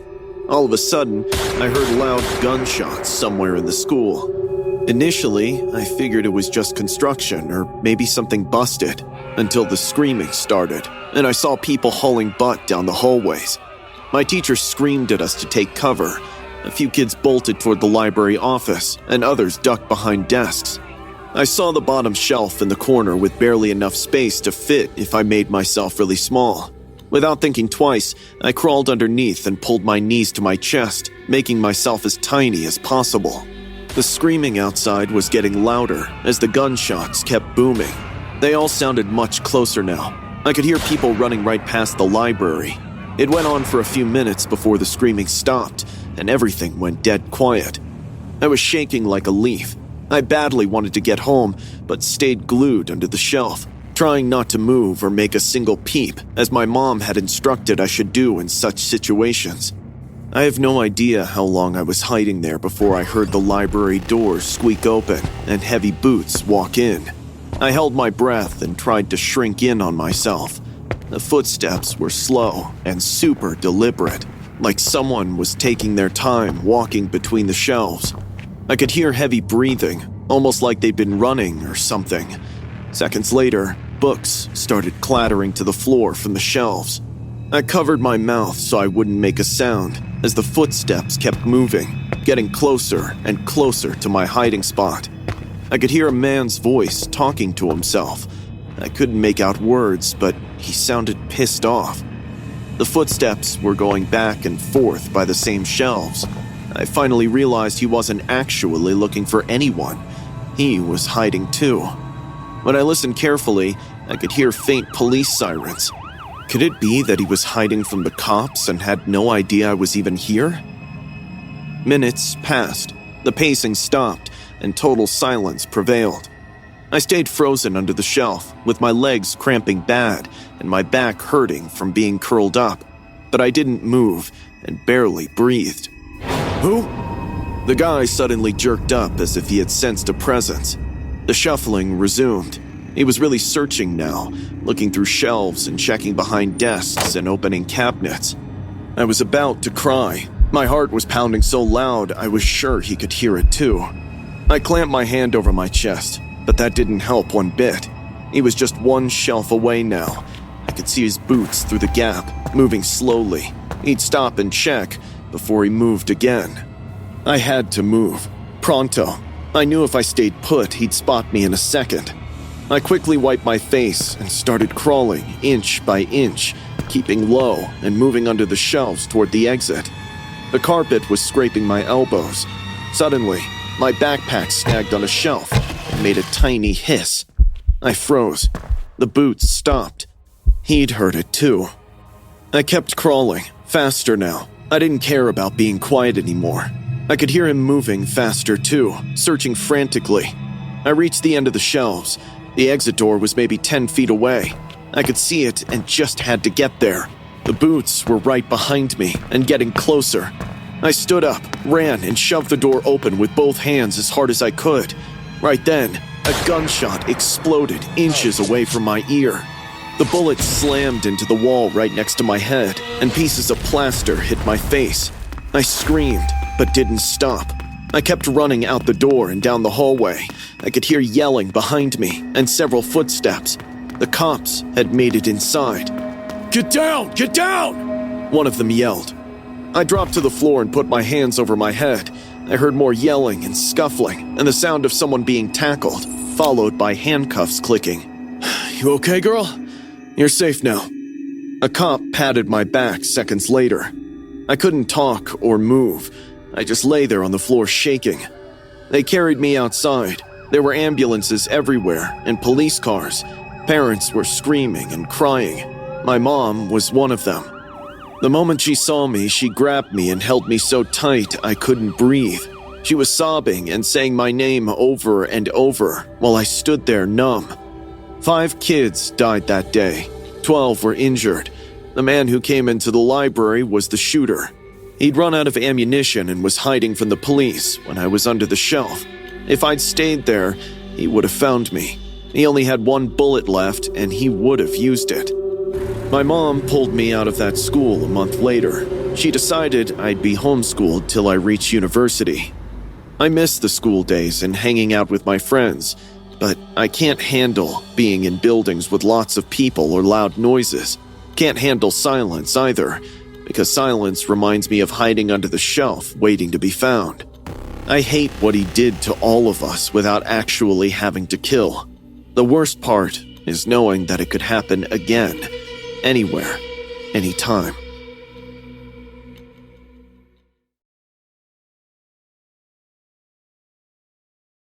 My parents weren't exactly thrilled when I told them I was taking a job at Burger King for my senior year of high school. They wanted me to focus on college applications, not flipping Whoppers. But I was 17, a kid from Phoenix, Arizona, and I was itching for a taste of real independence. So, against their better judgment, I started working the evening shifts after school and weekends. It was a Friday night around 6 p.m. The restaurant was packed with families and couples everywhere. The play area was full of little kids, climbing through the tubes and going down the slides. I was manning the counter, taking orders. David, my coworker, was aiding me. The line was seriously long, and people were getting antsy to get their order ASAP. I was trying to power through when this guy caught my eye. He had on khakis, a hoodie, and a baseball cap. At first glance, he looked like just some regular guy out to chill. But what made him stand out was the way he was sitting all alone, without a food tray or a phone in sight. He was staring hard at the kids in the play area. I thought maybe he was waiting for someone, but he'd been sitting there for like 20 minutes, or maybe even longer than that. It felt wrong and made my stomach feel weird. I kept glancing over at him between orders. He never moved or looked away from the play area. Finally, I told my manager and pointed the guy out. My manager looked over and watched him for a minute before he walked over to his table. I couldn't hear their conversation, but I could see that my manager was trying to be polite, dissatisfied with the man's answers as the dude got uncomfortable and defensive. My manager came back and told me to keep an eye on him and said he'd call the cops if anything happened. I nodded and kept checking up on him. 10 minutes ticked by and he was still just sitting there, scoping out the children. Then, this blonde chick cut in line and everyone started yelling at her. That distracted me for a second. When I looked back, his table was empty. I was freaking out, trying to see where he went. Instead, I noticed this little girl with pigtails wandering off from the play area. She looked maybe 5 or 6. She was heading for the exit and kind of glancing around like she was lost. The man was just a couple feet from her. My heart started pounding. Something felt off. I knew it. He was walking fast, closing the distance. The little girl just kept going toward the door and didn't see him coming. Suddenly, he grabbed her arm and tried to yank her toward the exit. She started bawling, trying to pull away. I didn't think twice. I jumped over the counter and dashed toward them. David saw what was happening and ran with me. We grabbed the man and pulled him away from the girl. "Let go of her!" The man tried to fight and pull away, but we held him. The girl ran back toward the play area, crying and looking for her parents. The whole restaurant erupted. Everyone realized what was happening. Parents were screaming and pulling their kids close. Some customers ran over to help us restrain the man. He was fighting hard, kicking and trying to break free. Get off me! You don't understand, that's my daughter! But nobody believed him. The little girl was screaming that she didn't know him. Her actual parents came running over. The mom grabbed her daughter and the dad helped us hold the man down. My manager had already called the police, and they arrived within minutes. When he was handcuffed and dragged away, he was still fighting and yelling, claiming the girl was his daughter. The police took statements from every single one of the spectators. My manager told them about the whole exchange he had with the guy. The little girl's parents were crying and hugging their daughter and thanking us over and over, saying we saved her life. The dad left David and I a fat tip. The mom kept sobbing. What if you hadn't seen him? What if you hadn't stopped him? I didn't know what to say, because I was thinking the same thing. What if I hadn't noticed? What if I'd been too busy with customers and ignored my gut feeling? After the police left, my manager let me take a break. I went to the back and just sat there, shaking. David sat down too. We talked about it for hours. The whole thing had happened so fast, maybe 2 minutes from start to finish, but it felt like hours.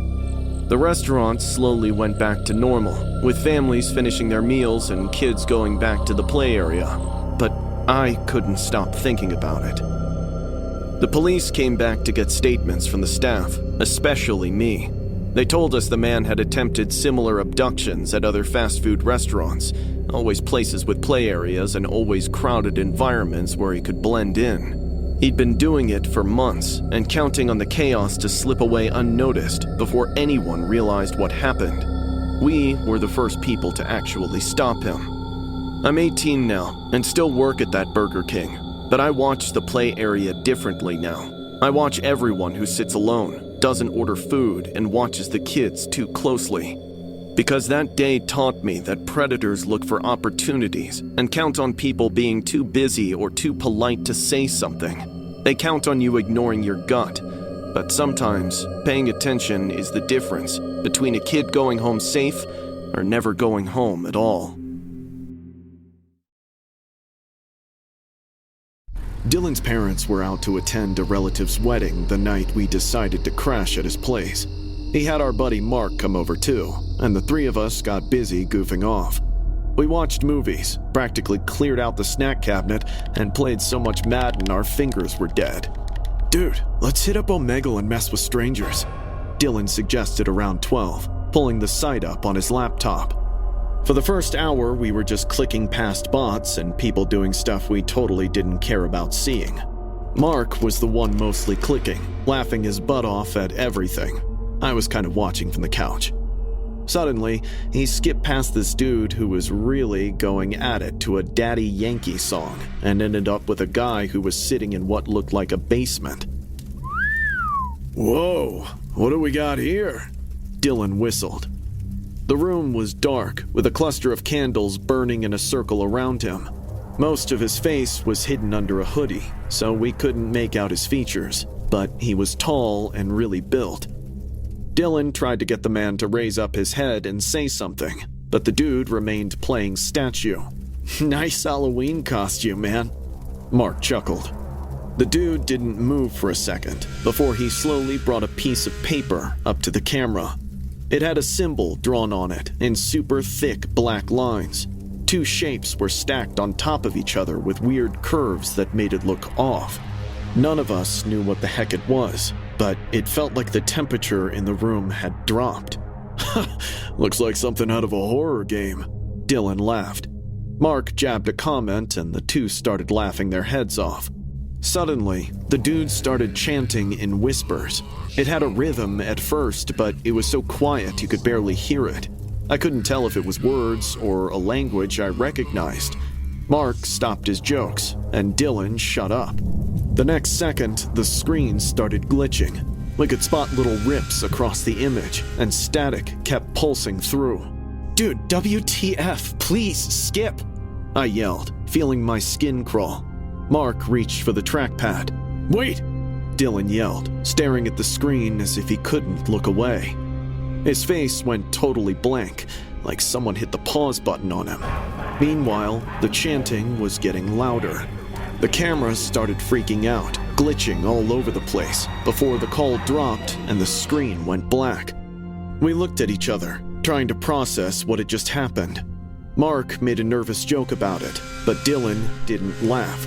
He was still staring at the blank screen. Mark called out to him, but he didn't respond. We shared an uneasy look before Mark reached out and nudged him lightly.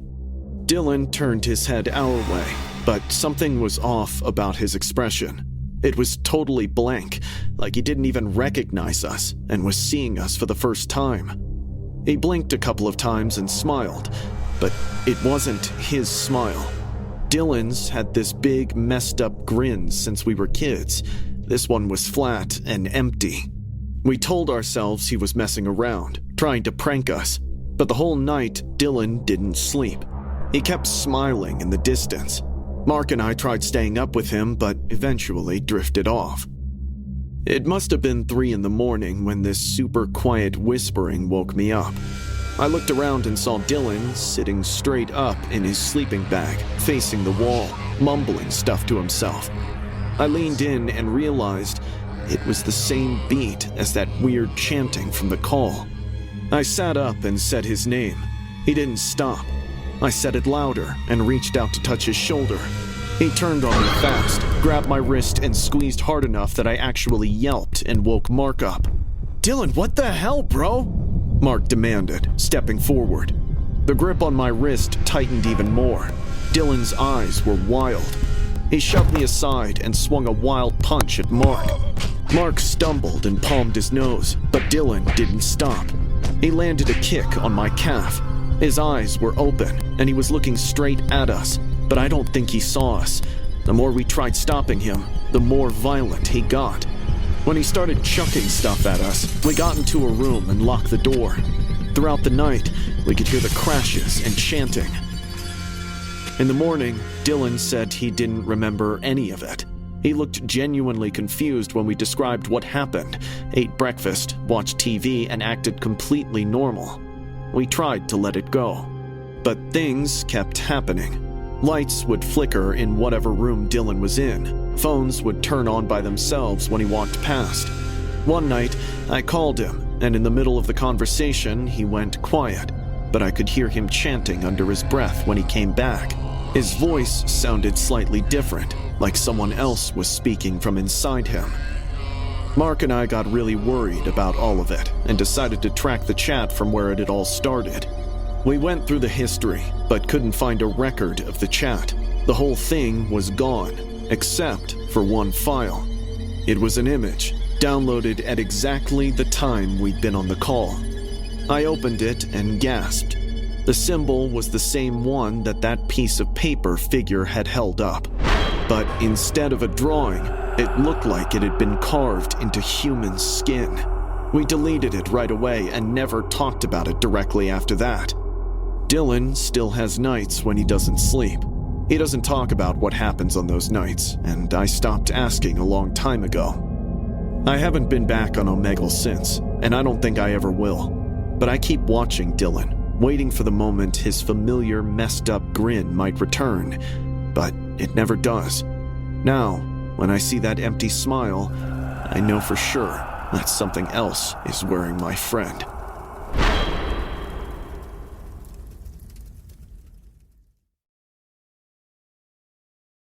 Domino's was the absolute last place I ever imagined I'd be working.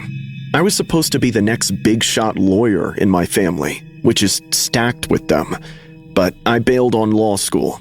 Annoyed, my parents completely cut me off, so I had to grab whatever job I could.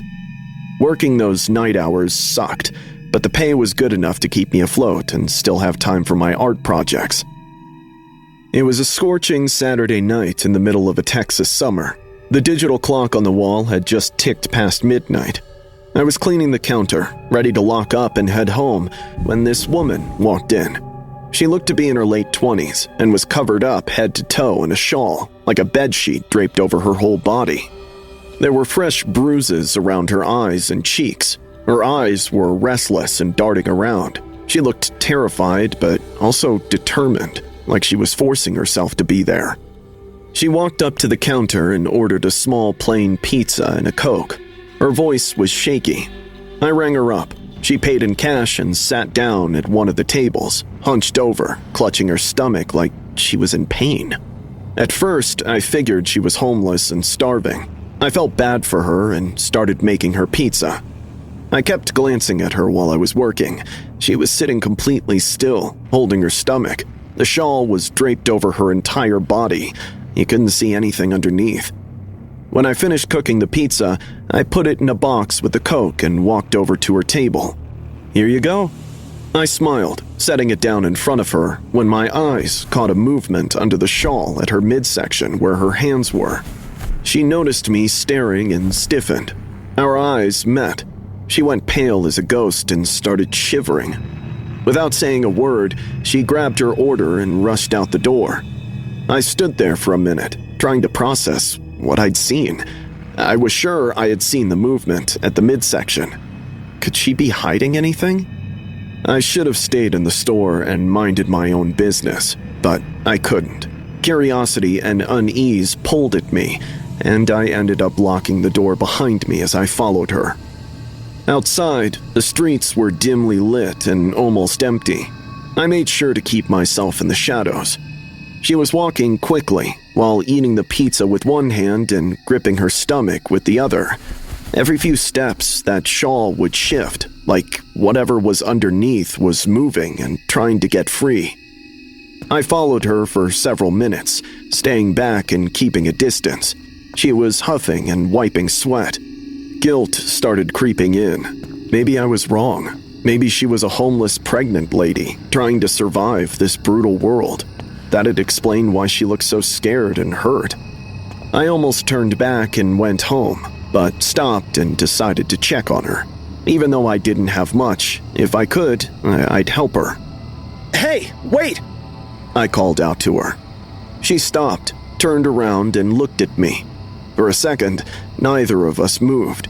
But the moment I took a step forward, she panicked, dropped the pizza, and sprinted down the street. "Hey, wait! I just want to help! Stop!" I chased after her, but she kept running faster, her shawl flapping behind her. She rounded a corner, and I followed. I kept screaming at her to stop, assuring her that I didn't want to hurt her, but she kept pulling away. Suddenly, she tripped and went down hard on the sidewalk. As she did, a kid's terrified scream echoed down the street. I stopped dead in my tracks. The woman was on the ground. Her shawl had come undone, but I hardly paid any attention to her. My eyes were glued to the little legs wiggling out from where she'd been clutching her stomach. A young boy, maybe 5 or 6, tumbled onto the pavement, crying. The woman got to her feet fast. She looked at me, then the kid, before she took off, leaving him sobbing, alone and terrified. I hurried over to the boy and knelt. He was crying, shaking hard. Hey, it's okay. You're safe now."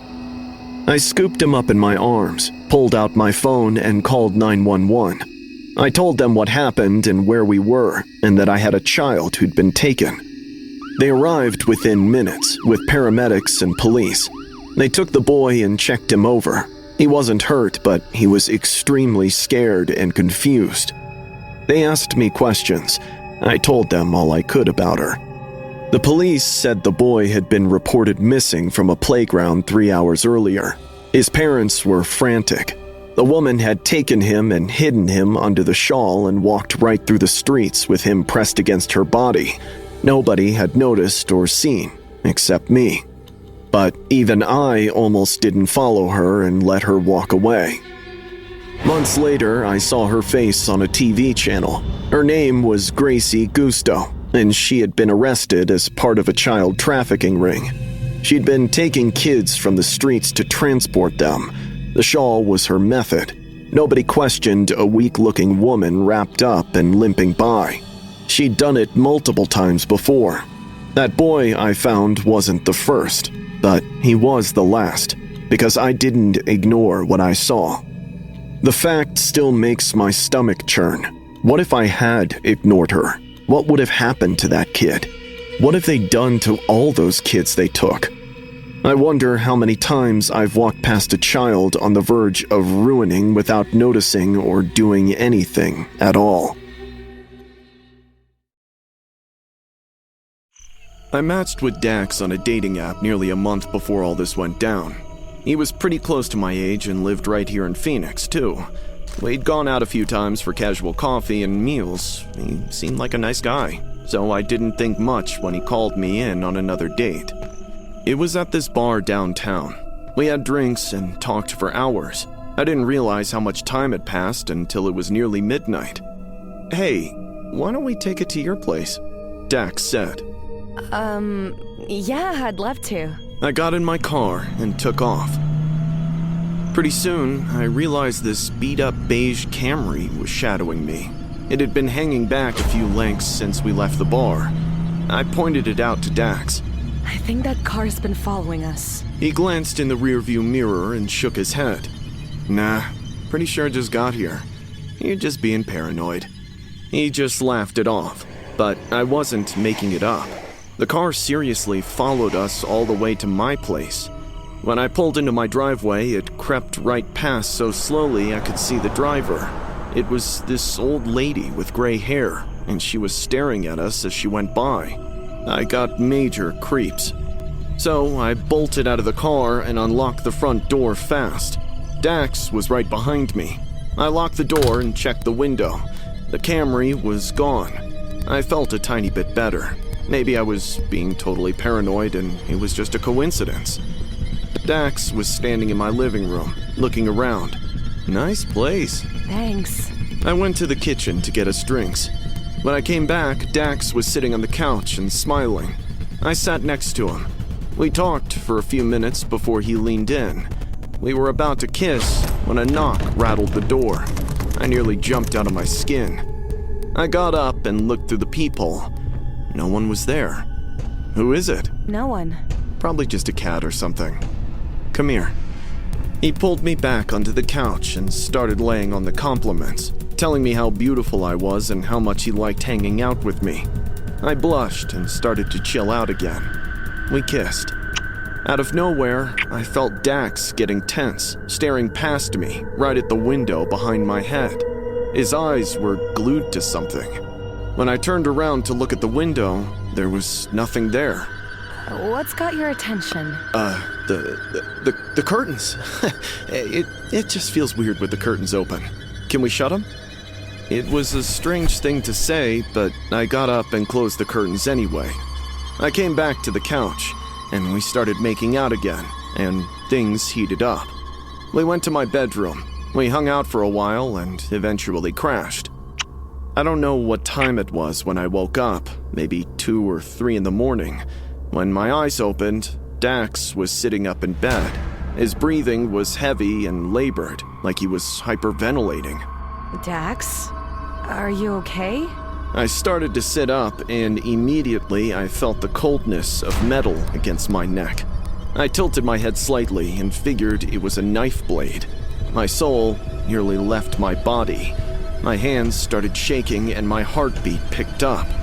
The old lady from the Camry was standing right next to my bed.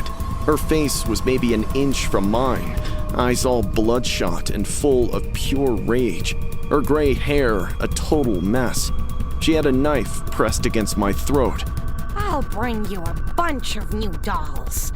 But you're not allowed to have a human girlfriend. That was the deal. How dare you deceive me? She wasn't talking to me. She was talking to Dax. I'm done with dolls, Mom. I want a real girl. I'm not a kid anymore. You can't control me. The weirdo was his mother. Before I could process, Dax lunged at her and tried to grab the knife from her hand.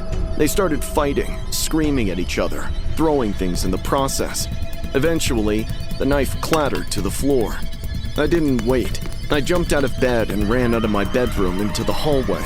I made it to the guest room and locked the door shut. Fortunately, I'd grabbed my phone and I dialed 911. Please help! There's someone in my house with a knife! I could hear them fighting outside, screaming and breaking things. I pressed myself against the wall and shook. The operator stayed on the line and said police were coming. minutes later, faint sirens echoed in the distance. Right on cue, the screaming stopped. I waited for either Dax or his mad mother to come knocking at the door, but nothing happened. Eventually, police cars pulled outside. I slowly unlocked the door and checked the surroundings through the crack before dashing downstairs. 3 officers were searching. They're gone. The front door was wide open. They'd both run. Police searched the area but never found them or the Camry. Dax's dating profile was deleted, and his social media was gone. He'd blocked my number. I moved out the following week. I'm absolutely done with online dating, because every time I try, I keep getting hung up on how completely normal Dax seemed. Like, it never once hit me that he was messing with my head the whole time. He knew his mother was a psycho lurking in the bushes, and he made me shut the blinds. And I wonder if I was just another girl in a long line, another person who almost became a victim of whatever sick relationship they had. I'm just grateful I got out alive. I'd only been working the graveyard shift at the 7-Eleven on the edge of town for about 6 months. I was 22, studying for my engineering degree, so the late hours were all I could swing around my labs. David, the manager, was a friend of my cousin's and helped me get the gig when I told him I needed the money to stay afloat. I was seriously thankful. It was usually dead quiet, with only a few people for gas or cigarettes. I was halfway through my shift that Tuesday night. The clock on the wall said it was probably around 2 a.m. The store was totally dead, and I was just refilling the chips rack when the door chimed and a blonde woman walked in. When she first came in, I figured she was just a regular shopper. She looked maybe in her mid-30s, rocking some cool striped jeans and a leather jacket, but she didn't even look around before walking straight to the counter. Do you have ice and bandages? Yeah. I pointed her to where the first aid stuff was. She got bandages and gauze, then bought a bag of ice. The whole time she had this seriously strange smile, like it was frozen on her face and she couldn't take it off. Thanks, sweetie. Just ignore me, okay? Whatever you see, just ignore it. She giggled loudly, and it honestly gave me the creeps. But she took off before I could even ask her what that meant. I watched out the window as she walked over to a car by the gas pumps, opened the back door, and started looking after someone in the back seat. It was a kid, maybe 7 or 8, lying still. I kept watching. Something felt off. The woman was putting bandages on him and using the ice, but the kid wasn't moving at all. Suddenly, she looked up and made eye contact with me through the window. The grin on her face got wider. My stomach turned. Holding eye contact, she gathered the kid in her arms, opened the door, and came back in holding the kid. He was out cold, his head flopping back and his arms hanging limp. We were in an accident. Can you watch him for a minute while I use the restroom and grab some food? I need to get him to the hospital, but I have to clean up first. I looked between the kid and her. Yeah, sure. She put him on the floor by the counter and took off for the restroom. I stood there, staring at the kid. My eyes fell on her car. It looked as good as new. I mean, I really looked, and there wasn't a scratch, dent, or broken window. If they'd been in a wreck bad enough to knock a kid out, how was the car totally fine? And the woman didn't seem to be injured at all. Something was really wrong. The story didn't make sense. I stood there thinking and trying to figure out what to do. Right then, the kid groaned and moved a little. His eyes started to open slowly. He looked confused and scared. I knelt beside him and whispered, "Hey, don't worry. Your mom's gonna take you to the hospital. Can you tell me what happened in the accident?" The kid stared at me, wide-eyed, his lips trembling as he whispered, She's not my mom." A shiver went down my spine. I got up, grabbed my phone, and dialed 911. I told them the whole story. They said they were sending cops over. But I knew she'd come out way before the officers showed up, so I walked over to the bathroom. The woman was still inside, and I could hear the water running. I quietly locked the door from the outside using my work keys. Moments later, loud banging echoed through the store. She was pounding on the door and screaming. Let me out! I need to take my son to the hospital! What are you doing? I didn't answer. I stayed near the kid, kept him calm, and told him help was coming. The banging got louder and more frantic. Open this door right now! He needs a doctor! She kept screaming and threatening to sue me and saying I was going to be responsible if her son died, but I didn't unlock it and only waited. Soon enough, the sirens got closer. The banging suddenly stopped, and everything went quiet. Police arrived within minutes. I unlocked the bathroom and they pulled her out. She was crying and screaming that I'd locked her in, that her son needed help, and that I was insane. But the officers looked at the kid and asked him questions. He told them she wasn't his mom and that she'd taken him from the park. He said she had given him something to drink that made him sleepy. The woman's story fell apart completely. They arrested her right there. When they put her in handcuffs, she was still screaming and insisting the kid was hers, but he wasn't. They found drugs in her purse and matched the ones they found in the kid's body. The kid's parents came to the station later that night. They'd reported him missing hours earlier. He'd been playing at a park and vanished. They were crying, thanking me over and over, saying I was a hero. I didn't feel like a hero. I felt sick, because I couldn't stop thinking about the whole episode. I'll be graduating by the end of this year.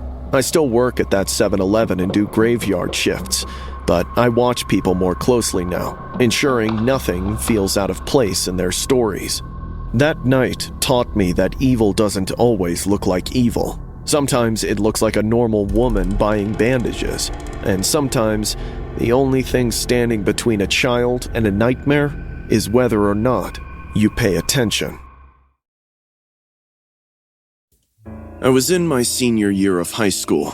It was a regular Wednesday morning in English class. I was sitting in the back row, half paying attention, when the lockdown alarm went off. At first, everyone thought it was a drill. We'd done them a million times, but when the gunshots boomed, a wave of panic washed over. Our teacher, Mrs. Patterson, started freaking out and telling everyone to get away from the windows and hide. Some kids ducked under desks, and some ran to the corner. I was trying to get to the closet when I heard the classroom door slam open. I turned around as Jason Miller walked in. He and I had a rivalry going back to middle school. He had been jealous and obsessed with me getting things he wanted. He always thought he was better than everyone else and needed to be the center of attention. His ego took the fall when Emma, my girlfriend, turned him down last year and started seeing me. None of us ever thought he was dangerous enough to hold a gun someday. Mrs. Patterson screamed as Jason pointed the gun at her and told her to shut up. She did. So did all of us. "Ethan, come here," he hissed. My blood turned to ice and mouth dried up.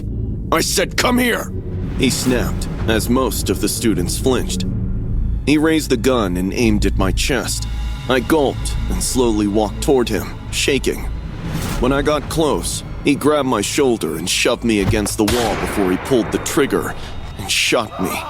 My shoulder tore open. I screamed at the top of my lungs as unbearable pain exploded. I fell, gasping for air, while Jason stood over me, snickering. "You know what's funny? Everyone's going to remember this day and Jason Miller for years." My vision was blurring, and blood was soaking my shirt. Kids were crying, and Mrs. Patterson was begging him to stop. He ignored all of them. "I already got Jake," Jason chuckled. "I'll hunt Marcus after you. Gonna send them all up there, one by one." He pointed the gun at the ceiling. "Then, I'm gonna go get Emma. That'd be my ultimate payback." He was talking about murder like taking life was a game. I was fighting to stay conscious. The pain was unbearable, but I had to stall him. "You're not fearless," I whimpered, gasping for air. Jason leaned down. "You're not fearless. You're just a coward with a gun." "Shut up!" He kicked me in the stomach. I shrieked, rolling over. Make me. Prove that you're fearless. He raised an eyebrow. His ego was taking over. Russian roulette. You and me. If you're really fearless, you'll do it. Jason smiled. Do you really think that'll save you? What? Too scared to try, huh? That's what everyone will remember. Jason Miller was a coward. His jaw clenched. Pride was everything for him, and he couldn't stand being called a chicken. Fine. Mrs. Patterson got up, but retreated when Jason aimed at her. Afterwards, he checked the gun and emptied all bullets except one, and spun the chamber. I'll go first. He put it to his head and pulled the trigger. It was empty. He laughed and pointed the gun at my head. I closed my eyes as he pulled the trigger. It was empty. We went back and forth. Both of us survived until only one bullet was left. Fortunately, it was Jason's turn. He slowly lifted the gun to his head. His hand was shaking now. He exhaled, looking at me, and burst out laughing. You think I'm stupid enough to hurt myself over a dumb challenge? My breathing was coming in rasps now. He aimed at me. I closed my eyes, waiting for the bullet to pierce my flesh. Before it could happen, the door exploded open, and cops stormed in. Within seconds, Jason was tackled over. They slammed him on the ground. I could hear the sound of his gun dropping and the handcuffs being put on. My vision was getting blurred. I felt someone beside me, putting pressure on my shoulder. Stay with me, kid. The ambulance is on the way. You're gonna be okay. The pain was getting worse, and everything was going fuzzy. I could hear Jason screaming and fighting against the cops. They held him pinned down with their knees. Everything after that is blurry. Paramedics rushed in and lifted me onto a stretcher. My mom held my hand as I was taken to the ER. I woke up 2 days later in a hospital bed. The bullet had gone clean through my shoulder and missed anything major. I was lucky. That's what everyone kept telling me. Because Jason's arrogant ass had stolen 3 kids from their parents. Jake, my best friend since kindergarten, was one of them. Jason had found him in the hallway before he got to my classroom and shot him in the chest. Marcus survived, but he's paralyzed now. Emma wasn't even at school that day. She was sick. Jason never got to her and never got to finish his plan. He was arrested and charged with 3 counts of murder and multiple counts of attempted murder. The trial was all over the news for months. He loved seeing his face on TV. It was exactly what he wanted all along. His lawyers tried to say he was mentally ill and that he didn't understand what he was doing and he needed help, not prison. But I testified. I told the jury about the Russian roulette and about how calm he was the whole time and how he planned everything out. The jury didn't buy the insanity defense and found him guilty on all counts. He got life in prison without the possibility of parole. I graduated from high school 2 months ago. Emma and I broke up. She couldn't handle what happened. I don't blame her. I still have nightmares. I see Jason standing over me, smiling, and the gun clicking empty over and over. Moreover, I see Jake's pleading face, waiting for someone to save him. I'm Rochelle from Fayetteville, Arkansas, and I'll be honest, I was the last person my friends expected to meet someone online. I'd made fun of those apps for years, said I wanted something organic. Whatever that even means when you're 23 and spend half of your life on your phone anyway. But my roommate dared me to try it in January, saying I had nothing to lose, so I signed up. I matched with Walter 2 days in. His profile was simple, with only a few snaps from a hiking trail at a farmer's market. He worked in property management and liked documentaries and making food from scratch. I thought that was charming. We talked every day for 3 months. He was cute, sensible, and loved making me laugh. He told me he lived about 2 hours away in this small town I'd never heard of. We kept planning to meet up in person, but something always came up on his end. He'd have to work late, or his car would break down, or some family emergency would pop up. After months of this, I was getting really frustrated. I liked him a lot and wanted to actually meet face to face. Finally, he said he was free on a Saturday and told me I should drive out to his place. We can have dinner at my house, hang out, and really get to know each other. I told my roommate where I was going and left on a Saturday morning in March.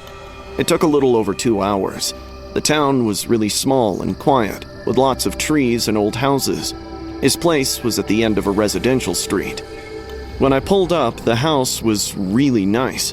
It was a big 2-story with a well-maintained lawn and nice landscaping. I parked and walked to the front door and rang the doorbell.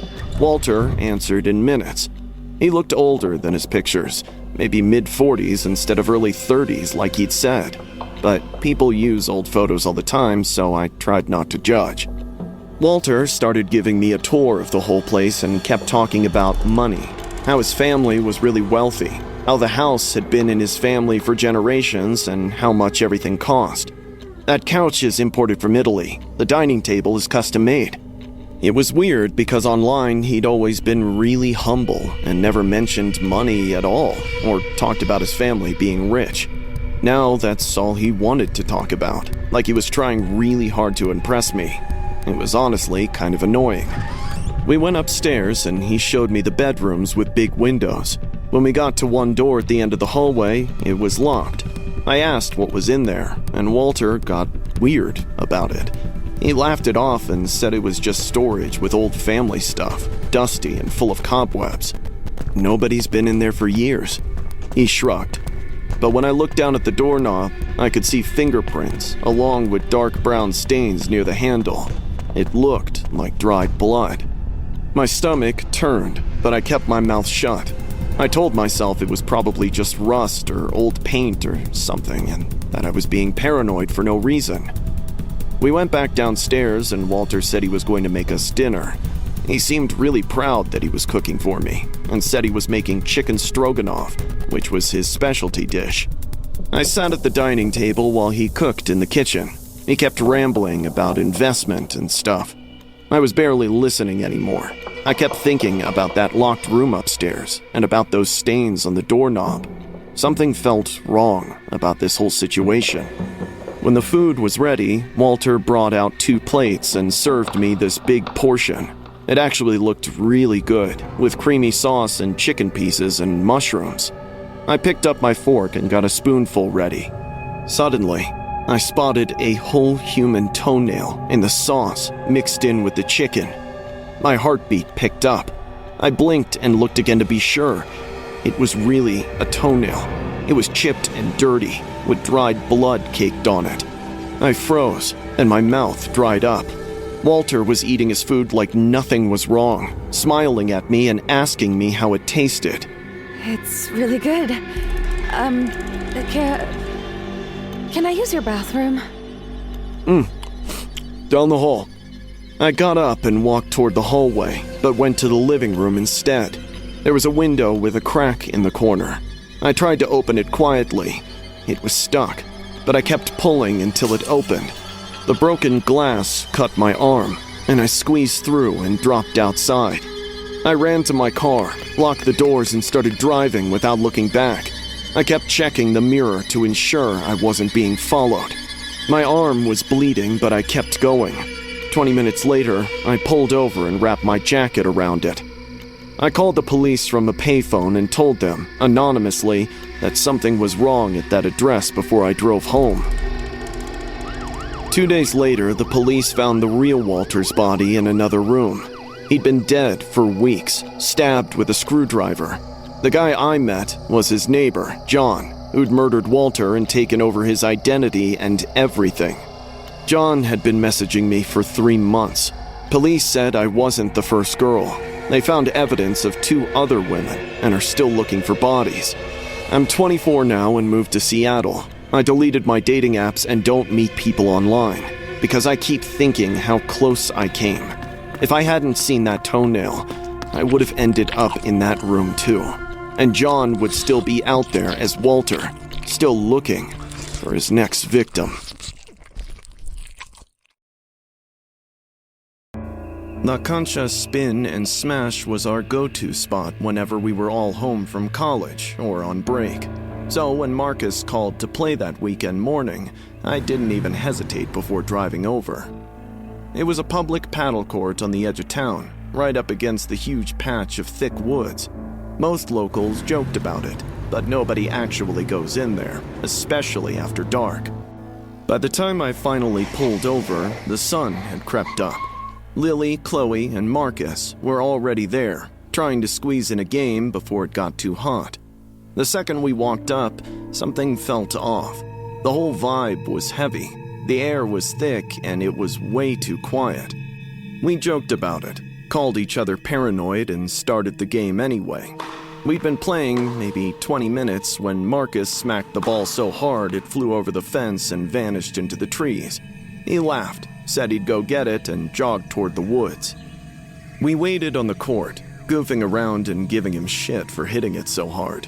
Suddenly, a scream ripped through the silence and shut off right away. Chloe's bat clattered to the ground, and Lily started shaking. Marcus, this isn't funny! Chloe yelled, but got nothing back. My stomach dropped, and my hands got all sweaty. Something was seriously wrong. I ran toward the woods with Lily and Chloe right behind me. We got to where the ball had gone over and found it sitting in some damp soil. But right next to it was fresh blood, with streaks of it leading deeper into the trees. My heartbeat picked up. Oh my god! Lily gasped, cupping her mouth. Marcus, where are you? I frantically looked around, yelling his name over and over. Suddenly, we heard branches snapping off to our right. We all froze and squinted. There was a shadow that looked like it was moving through the trees, coming right at us. In a flash, a dude stepped out slowly. He was tall, built like a brick house, and wore beat-up work clothes. A dirty mask covered his face. Instead of hurrying or freaking out, he was moving calmly. In his hand was a heavy-duty wood-cutting tool. Dark was something that looked seriously fresh. All of us screamed and sprinted back toward the court. Chloe and Lily were right behind me. Ethan! Chloe called out. I looked back to find that she'd stumbled and fallen. She was trying to get up, but the guy was already there, moving faster than someone that size should have been able to move. He grabbed Chloe by the hair. She screamed and fought. We heard every minute of Chloe's struggle, her choking, before everything went dead silent again. Lily was crying and hyperventilating. I grabbed her arm and pulled her back to the court. We tried calling 911, but had no bars. The phones weren't working. We ran to the front gate, the one we'd come in through. It wouldn't open. The latch was jammed, like someone had wedged it shut. We pulled and pushed, desperate to get out. We're trapped. We need to hide, I told Lily. From the woods, we heard footsteps. He was coming back. We split up, figuring maybe we could throw him off. I went one way and Lily headed toward the bleachers. I could hear him walking, whistling casually, like he was just out for a hunt. I was hiding behind an equipment shed, trying to stay quiet. All of a sudden, I heard Lily shriek. I peeked around the corner. He'd found her and was hauling her out from behind the bleachers. She was kicking and screaming her head off, but he didn't even flinch as he yanked her toward the woods. I watched in horror as he swung the blade and finally silenced her. He tossed her chopped head in the woods before he turned, looking for me. My heart was pounding. I was terrified it would give me away. I was on my own now. All 3 of my friends were dead. I had to get the hell out of there if I wanted to survive. I looked along the tree line and spotted a pair of old shoes, a torn backpack, and scraps of clothing half buried in the dirt. This wasn't random, or his first time. This place belonged to him. This was his hunting ground. The footsteps stopped, and everything went silent. I was breathing hard, looking all around, waiting for him to jump out. Minutes passed like hours. It was like the woods just ate him up. Suddenly, I felt a breath on my neck. He was right there. Gripping my paddle racket, I swung around and hit him as hard as I could. It connected and hit him in the head, and he stumbled back a bit. I hauled ass toward the gate and body slammed it, over and over, until the rusty latch finally busted. I squeezed through, slicing my arm on the jagged metal. I didn't even care. I kept booking it without looking back until I hit the main road. I waved down a car, and they called the police. When they showed up, they scoured the whole woods and court. The bodies were never found. For the fact, there were barely any blood, except for some faint marks in the dirt heading into the trees. Like whoever did it had totally cleaned up their mess and covered their tracks. One officer walked into the tree line searching, but he too stopped and went still. He was staring at a tall figure standing motionless between the trunks. The officer called for backup. They searched for hours but never found anyone. My friends' bodies were never recovered. The case went cold with no suspect or evidence. After my graduation, I moved away and left Oregon completely, but I still can't shake it. I live the dawn every single night in my nightmare. I still hear Lily screaming for mercy and Chloe asking for help. And the worst part is, I keep thinking about why he let me go when he could have caught me. Maybe he wanted me to escape, to live and remember, because that's what hunters do. They mark their territory, and they leave warnings.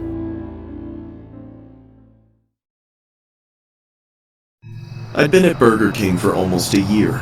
I was 19, and honestly, the Detroit neighborhood seemed pretty chill. So, covering the closing shift didn't feel like a huge deal. It was way past midnight, long after we closed, and I was the only one left inside, mopping up. The place was dead silent, except for the music blasting in my headphones and the swish of the mop on the floor. I figured I had maybe 10 more minutes before I could lock up and head home. Suddenly, I saw some movement outside. I pulled off my headphones and took a closer look. Sure enough, someone was banging on the glass door. I walked over to see who it was.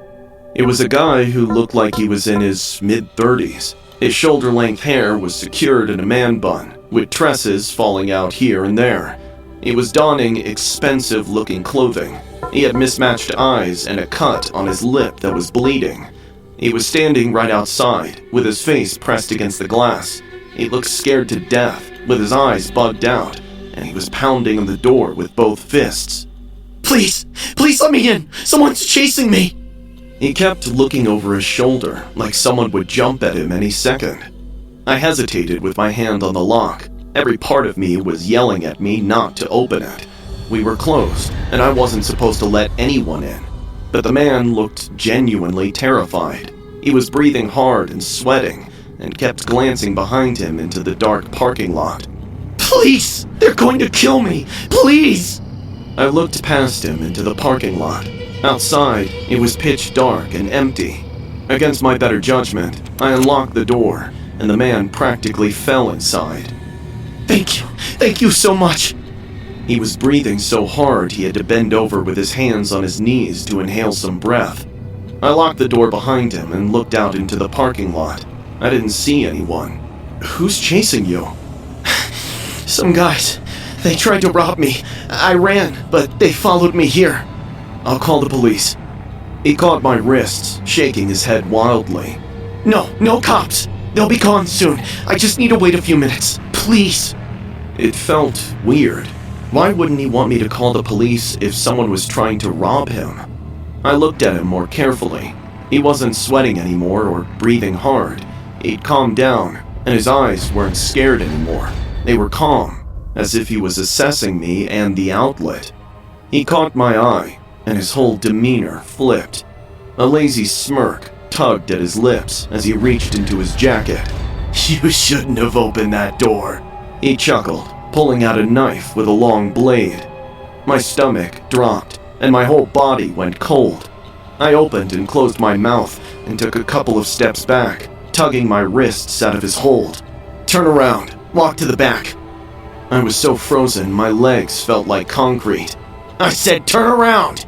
He smacked my nose with the back of his knife, making me stumble. A crack echoed in the silence as white dots danced in my vision. I clutched my broken nose, letting blood drip through my fingers. "I won't tell you twice! Move!" he roared. Grabbing me by the collar, he shoved me towards the back. I slowly started limping toward the back of the restaurant. My mind was racing. If I could get to the back door, I could run, but it was locked, and I'd need the keys. My keys were in my pocket. Could I get them out? Unlock the door and run before he caught me? "Keep walking!" I could hear his footsteps behind me. He was close. I slowly reached into my pocket and balled my keys. I kept limping, waiting for the right moment. Suddenly, a faint honk echoed from the front of the restaurant, drawing his attention. Maybe a car pulled into the deserted lot. The distraction lasted only a second, but it was the opening I needed. I hurriedly pulled out the keys as fast as I could and sprinted toward the back door, grabbing a stack of plastic chairs near the service counter and shoving them into his path. He cursed and chased after, but I didn't stop. I got to the door and fumbled with the keys. My hands were shaking so bad I could barely hold them. He was right behind me. I got the key in the lock and turned it, and the door opened. I ran out into the alley and kept running. I didn't look back as I ran to the street.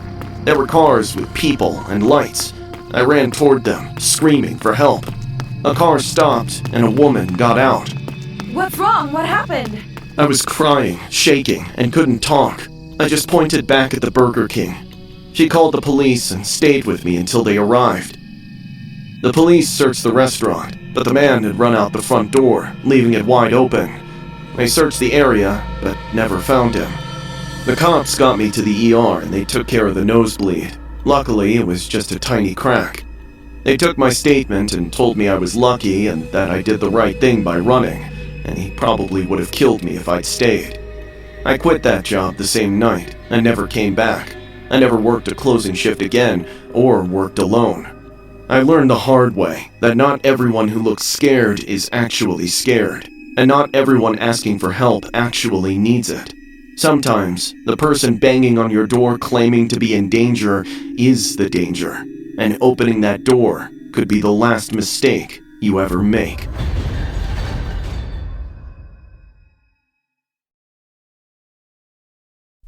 I'm from Columbus, Ohio. I moved to Pittsburgh for college when I was 19, and it was honestly the worst decision I ever made. My roommate was never around. She had all these friends from high school who went to Pitt too, and she was always gone with them. I couldn't make friends no matter how hard I tried. Everyone already had their groups from orientation or whatever. I tried joining clubs, but ended up feeling like a sore thumb. So, I spent most of my nights alone in my dorm, crying and feeling like a complete loser. I called Megan, my sister, 3 times a week, begging to come home, but she kept telling me to give it time and make an effort. It'll get better, sweetie, I promise. When it didn't, she told me to download a dating app to make connections. You'd probably meet someone like you. Ryan slid into my DMs after I posted about a concert I was going to. It was some indie band no one's ever heard of, and he said he had the same album on vinyl. I thought that was kind of cute, so we started talking and clicked. He said he was an attorney and was too busy to go out and date. He was funny without trying, asked real questions and remembered things I mentioned in passing. By the second week, we were on the phone every night. Megan was the only person who knew about him.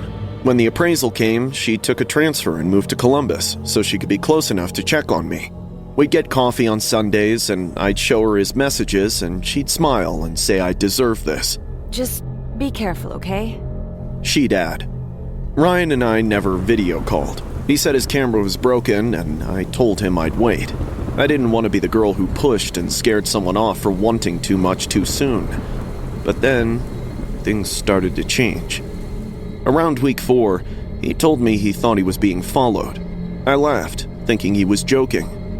I'm serious, Em. There's a car that's been outside my building for 3 days. I know how that sounds, but I'm not making it up. The fear in his voice made me super nervous. I told him he had to report it. He mumbled something about maybe knowing who it was and said he'd handle it his own way. I told him I totally believed him. The texts from Ryan started getting more urgent and ominous. He was constantly paranoid of being watched and followed. He told me he was anxious and that they would hurt me too, if they found how precious I was to him. He asked me to be careful and tell him everything about my day. Before I knew it, I started looking over my shoulder every time I went out. Ryan told me to stop talking to anyone I don't know. Don't tell anyone about this, Em. I can't trust anyone. It'll get better. I'm trying, I promise. I pulled back from the few people I'd started talking to at school. There was a girl in my econ class named Maya who kept inviting me to her study group. I turned her down too. Ryan was really happy about it, but I was breaking inside. I couldn't live in constant fear where I couldn't even sleep without checking locks. The panic attacks started to hit and got worse. Eventually, Megan noticed. She started texting more and showing up with coffee. She'd sit with me and listen. She kept asking how I was sleeping and if I was eating. It was Thursday night in February, and she was over at my dorm. She was in the shower while I reheated pasta. Ryan hadn't replied to me in over an hour. Panicked, I kept dropping texts while Megan's phone buzzed constantly. I paused for a second, suddenly hyper-aware. I sent another text, and right on cue, her phone buzzed again. My eyebrows shot up at the nexus. I tiptoed to the desk and picked up her phone. I unlocked it, and my soul nearly left my body. 6 weeks of texts with Ryan were right there. I found a voice-changing app on her phone, along with threads of AI, using which she had fabricated all those shitty stories. My heartbeat picked up, and my hands started shaking. My own sister had catfished me. I was still hunched over the phone when I felt a presence behind me. I hurriedly turned around. You were never supposed to find out. She whispered. I couldn't get words out. My heart was pounding in my chest.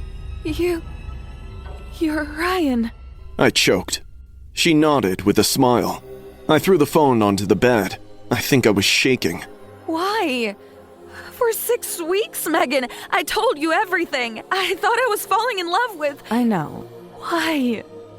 She kinda just sank onto the edge of the bed, like her legs were suddenly too tired to hold her up. And then, she spilled it. She told me she totally freaked out when I went off to college, said it had always just been the two of us our whole lives, and suddenly I was 3 hours away, building a whole new life, and she was terrified I wouldn't need her anymore. She was scared some dude would show up, I'd get wrapped up in my own world, and she'd just lose me. So you became the guy. I thought if someone broke you enough, you'd loathe it. You were keeping me alone, Megan.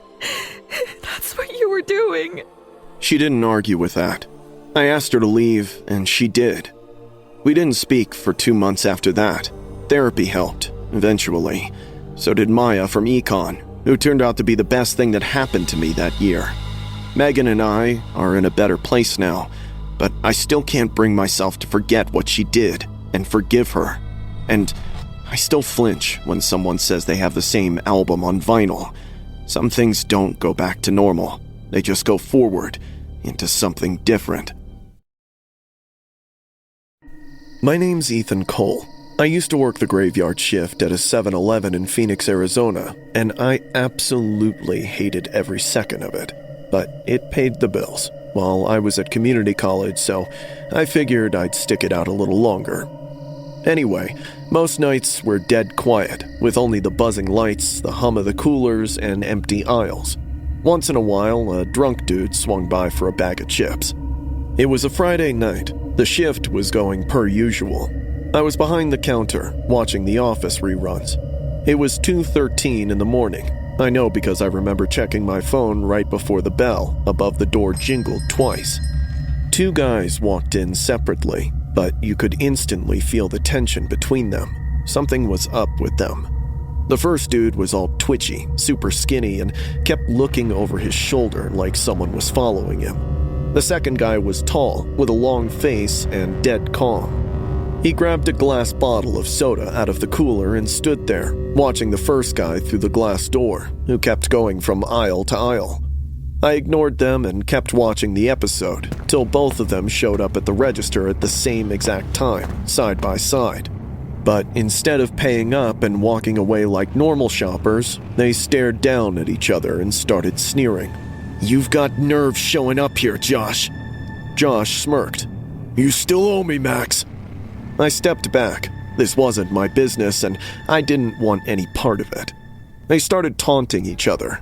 The argument escalated quickly with louder voices. Max was backing away with his hands up defensively. "I told you I'd get you the money. Just give me more time." Josh wasn't listening or interested in talking. He grabbed the soda bottle he'd been holding and smashed it on the edge of the counter. Glass exploded everywhere. I flinched and looked down to avoid the shards. When I looked back up, the calm man had a knife out. My heart started pounding. I was literally frozen on the spot. The big guy gripped the knife and shoved it between the skinny dude's ribs. The attack was brutal, without shouting or chaos. He stabbed the skinny guy over and over until he collapsed against a display rack with bags of chips falling around him. Blood was soaking through his shirt and spreading fast. The attacker barely reacted. He simply wiped the blade on his sleeve. He looked me dead in the eye and said, "You didn't see anything." His voice was steady and matter-of-fact. That was enough for me. Without wasting another second, I slammed the silent alarm button under the counter and bolted through the back exit into the alley. I didn't look back or stop until I reached the police station 6 blocks away and burst inside, gasping. I couldn't catch my breath or form words. I kept pointing back toward the store. Officers rushed to get details. I told them everything between gasps. They grabbed their gear and told me to get in the patrol car. We drove back to the store with lights flashing and sirens blaring. My hands were shaking, and I couldn't stop them. Inside, the scene wasn't clean. The injured man was still lying there, lying near the aisle in a pool of his own blood. He was barely conscious. Paramedics arrived fast, loaded him onto a stretcher, and started working on him immediately. The store was a mess, with broken glass, knocked over displays, and blood smeared across the floor. But the attacker had vanished. Officers searched the entire building, the alley, and the surrounding streets, but there were no traces of him. They pulled the security footage and watched it back. Everything was there. The 2 men entering, the argument, and the bottle breaking. But right at the moment of the stabbing, the footage cut out and went black, as if someone had meddled with it. When it came back on seconds later, the attacker was already leaving through the back door. I spent hours at the police station under harsh fluorescent lights with endless questions, replaying every second of what I saw and describing the attacker. They wrote everything down, took my statement, and told me I'd done the right thing by running and calling for help. If I had played the hero, I might have ended up in the pool of my own blood too. But it didn't feel right. It felt like I'd abandoned someone when I could have done much more. The injured man survived, barely. He was in the hospital for weeks, lost a lot of blood, and needed surgery. The police interviewed him, but he wouldn't talk or identify the attacker or press charges. He said it was a personal matter and that he didn't want to get involved. The case went nowhere. They never caught the attacker or even got close. I quit that job immediately and never went back to collect my final check. They mailed it to me. I graduated last year and got a proper office job. It's boring and safe, but I'm fine with that. Because that night taught me that violence doesn't always announce itself. Sometimes it just walks in quietly, buys a soda, and waits for the right moment before it erupts in seconds. Even though I hate to admit it, I was lucky that I got to live to tell the story. Because had he known I'd seen what he told me not to, he would have told my story way differently.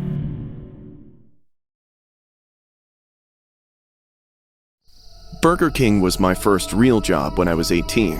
I'd only been working there for about 3 months, but honestly, I dug it. I usually got the late shifts, which meant only a few cars ever rolled through. I used to use that downtime to get my homework done. It was one of such nights. I was by myself at the drive-thru window, trying to finish up while my manager was in the back doing inventory. The parking lot was nearly empty, with only a handful of cars or customers. I was chilling at the window, waiting for it to hit midnight so I could finally lock up and bounce, when this dark sedan pulled up to the speaker. "A small fries and a Coke," the dude ordered. Sure.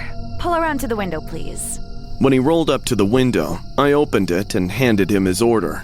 He paid, but instead of taking off like any regular customer would, he sat there in his car, with the engine running, looking at me. When I asked if he needed anything else, he shook his head, but he still didn't leave and kept staring. It made me uncomfortable. The parking lot behind him was nearly deserted now. He smirked, as if he could read my thoughts, and started asking stuff like, could I give him extra napkins, and how much would it cost if he ordered a different sauce?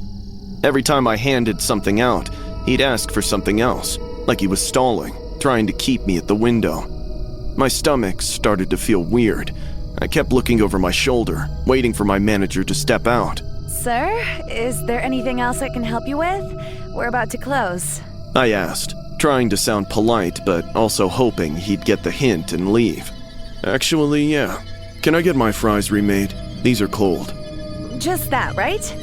I'm afraid we won't be able to process another request. He nodded. Heaving a sigh, I took the fries back and went to the fryer. My hands were shaking. I didn't know why I was so scared. He was just a customer being picky. I made new fries and brought them to the window. Thanks. I nodded and hoped he'd finally leave. Instead, he asked for a different drink, said he really didn't like this one, and promised he wouldn't bother me further. I'd had enough. I was about to tell him to buzz off. Suddenly, loud sirens wailed in the distance. His face changed. The cockiness faded off. He looked nervous and anxious. Before I could react, he forced the drive-thru window open wider and started climbing through. I backed away, but he grabbed my arm and pulled himself inside. Don't scream. I'm not here to rob you. I just need somewhere to hide for a little while. Understand? I nodded. I was too scared to do anything else. He let go of my arm, moved away from the window, and stood against the wall where no one outside could see him. The sirens were really close now. Act normal. If the cops come here, you serve them like nothing's wrong. You say anything, and I'll kill you before they even make it to the door. Got it? I nodded again. My whole body was shaking at this point. I wanted to scream and to run, but I couldn't move. A minute later, 2 police cars pulled into the parking lot with their lights flashing. One of the cars pulled up to the drive-thru speaker. "Yeah, can I get 2 coffees?" I looked at the man hiding against the wall. He was staring at me. He was watching my every move, clutching a butcher knife in his hand. I didn't realize when he'd grabbed one. Sure. Pull around to the window. As I made the coffee, my hands were trembling so bad that I spilled some on my apron. A police car pulled up to my window. I opened it and handed the coffees out. The officer looked at me. "You okay? You look pale." I'm fine. It's been a long shift. He nodded, paid, and drove away. The man stayed hidden against the wall and watched through the window as police cars circled the parking lot. After 20 minutes, they left. The man relaxed and moved away from the wall. Whew. Good job. He patted my shoulder before he climbed back out through the window and got in his car and drove away. I stood there, frozen. I couldn't move. My manager came back from inventory and asked why I looked scared. I told him everything. He immediately called the police. They came back within minutes and asked me questions. What did he look like? What did he say? What car? I told them everything. They never caught him or found out who he was or what he was running from. Police said I did the right thing by not fighting back and that I could have been killed, but it didn't feel right. It felt like I let a dangerous person get away. I quit that Burger King the next day. I couldn't stand at that window without seeing his face or feeling his hand on my arm or hearing him say he'd kill me.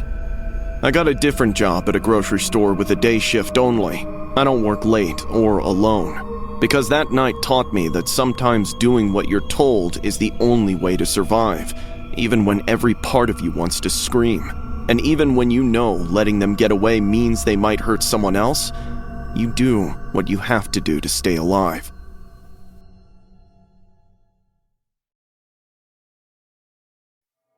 Portland has been my home for 2 decades, ever since my husband, Mike, and I moved into this house after we got married.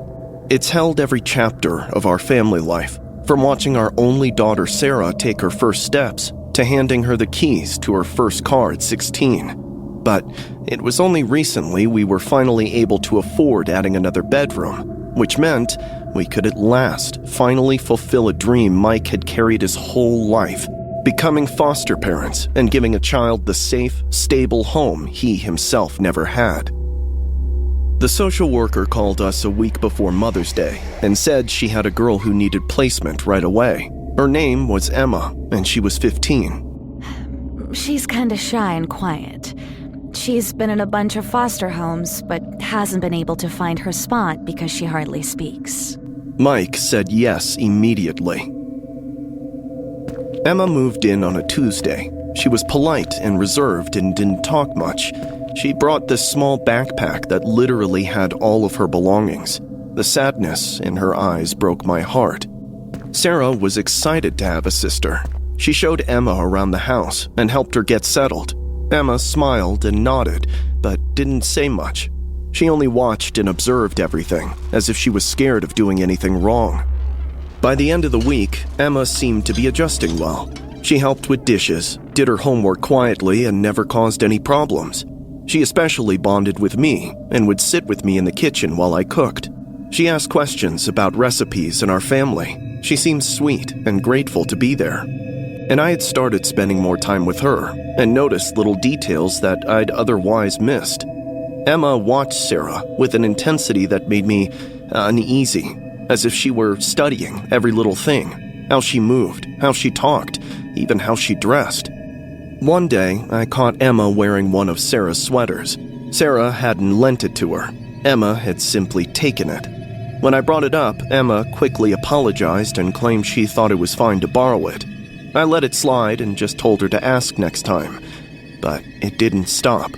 Soon, Emma was copying Sarah's habits too, and when I mentioned it to Mike, he just shrugged and said it was normal teenage behavior. It was Mother's Day. We were all getting ready for a small celebration. Sarah was upstairs getting dressed, and Emma was in the kitchen helping me with pancakes. Mike was setting the table. Suddenly, a loud crash came from upstairs, followed by an ear-piercing scream. We all ran. Sarah was at the bottom of the staircase. She'd fallen and wasn't moving. We called 911. The ambulance came within minutes. Sarah was unconscious. They took her to the hospital. Mike went with her while I stayed behind to get our things and to lock up the house. I'd totally forgot about Emma, who was still there, standing in the living room. Emma, let's go. I said, grabbing the keys. But Emma simply walked to the dining room and sat down in Sarah's usual chair, the one Sarah always sat in for every meal. Emma? She looked and smiled at me. Can I call you Mom? What? Mom. Can I call you that? It feels right. My skin crawled. Emma, we need to go to the hospital. Sarah's hurt. I know. I'm glad. She said it with a smile. My heart started beating faster. I walked toward the stairs and looked at them closely, but couldn't see anything out of place. So I started touching the first few, and right there, on the third step from the top, had a thin, almost invisible layer of dissolved soap on it. I turned to Emma. She was standing right behind me. You did this. You made Sarah fall. Instead of breaking down or denying it, she grinned ear to ear and giggled. I needed to make space to belong here. She was in the way. I backed away. You're insane. I just want a real family. And now there's room for me. Stay away from me. But you're my mom now. As she stepped closer, I kept backing up. You're supposed to love me. Take care of me. That's what mothers do. Her voice got angrier, filled with animosity.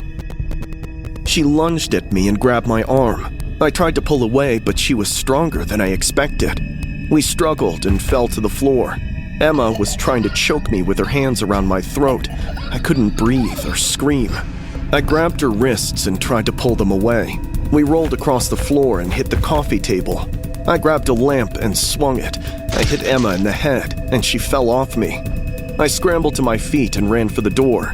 Emma got up with blood running down her face. She was laughing like a maniac.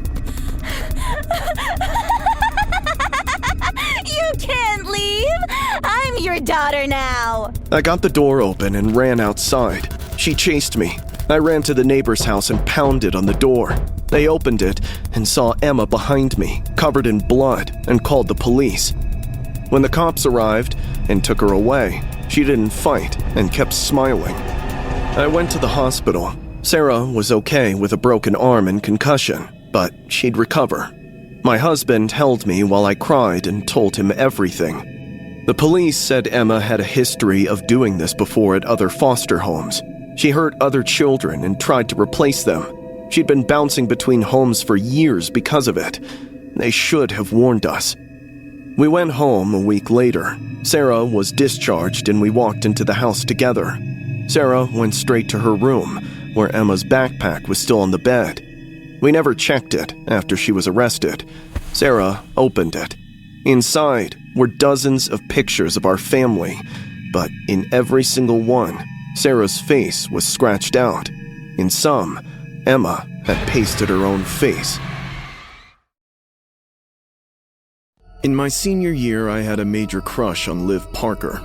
She was the sports club president, and seriously the coolest girl in the whole world, and totally out of my league.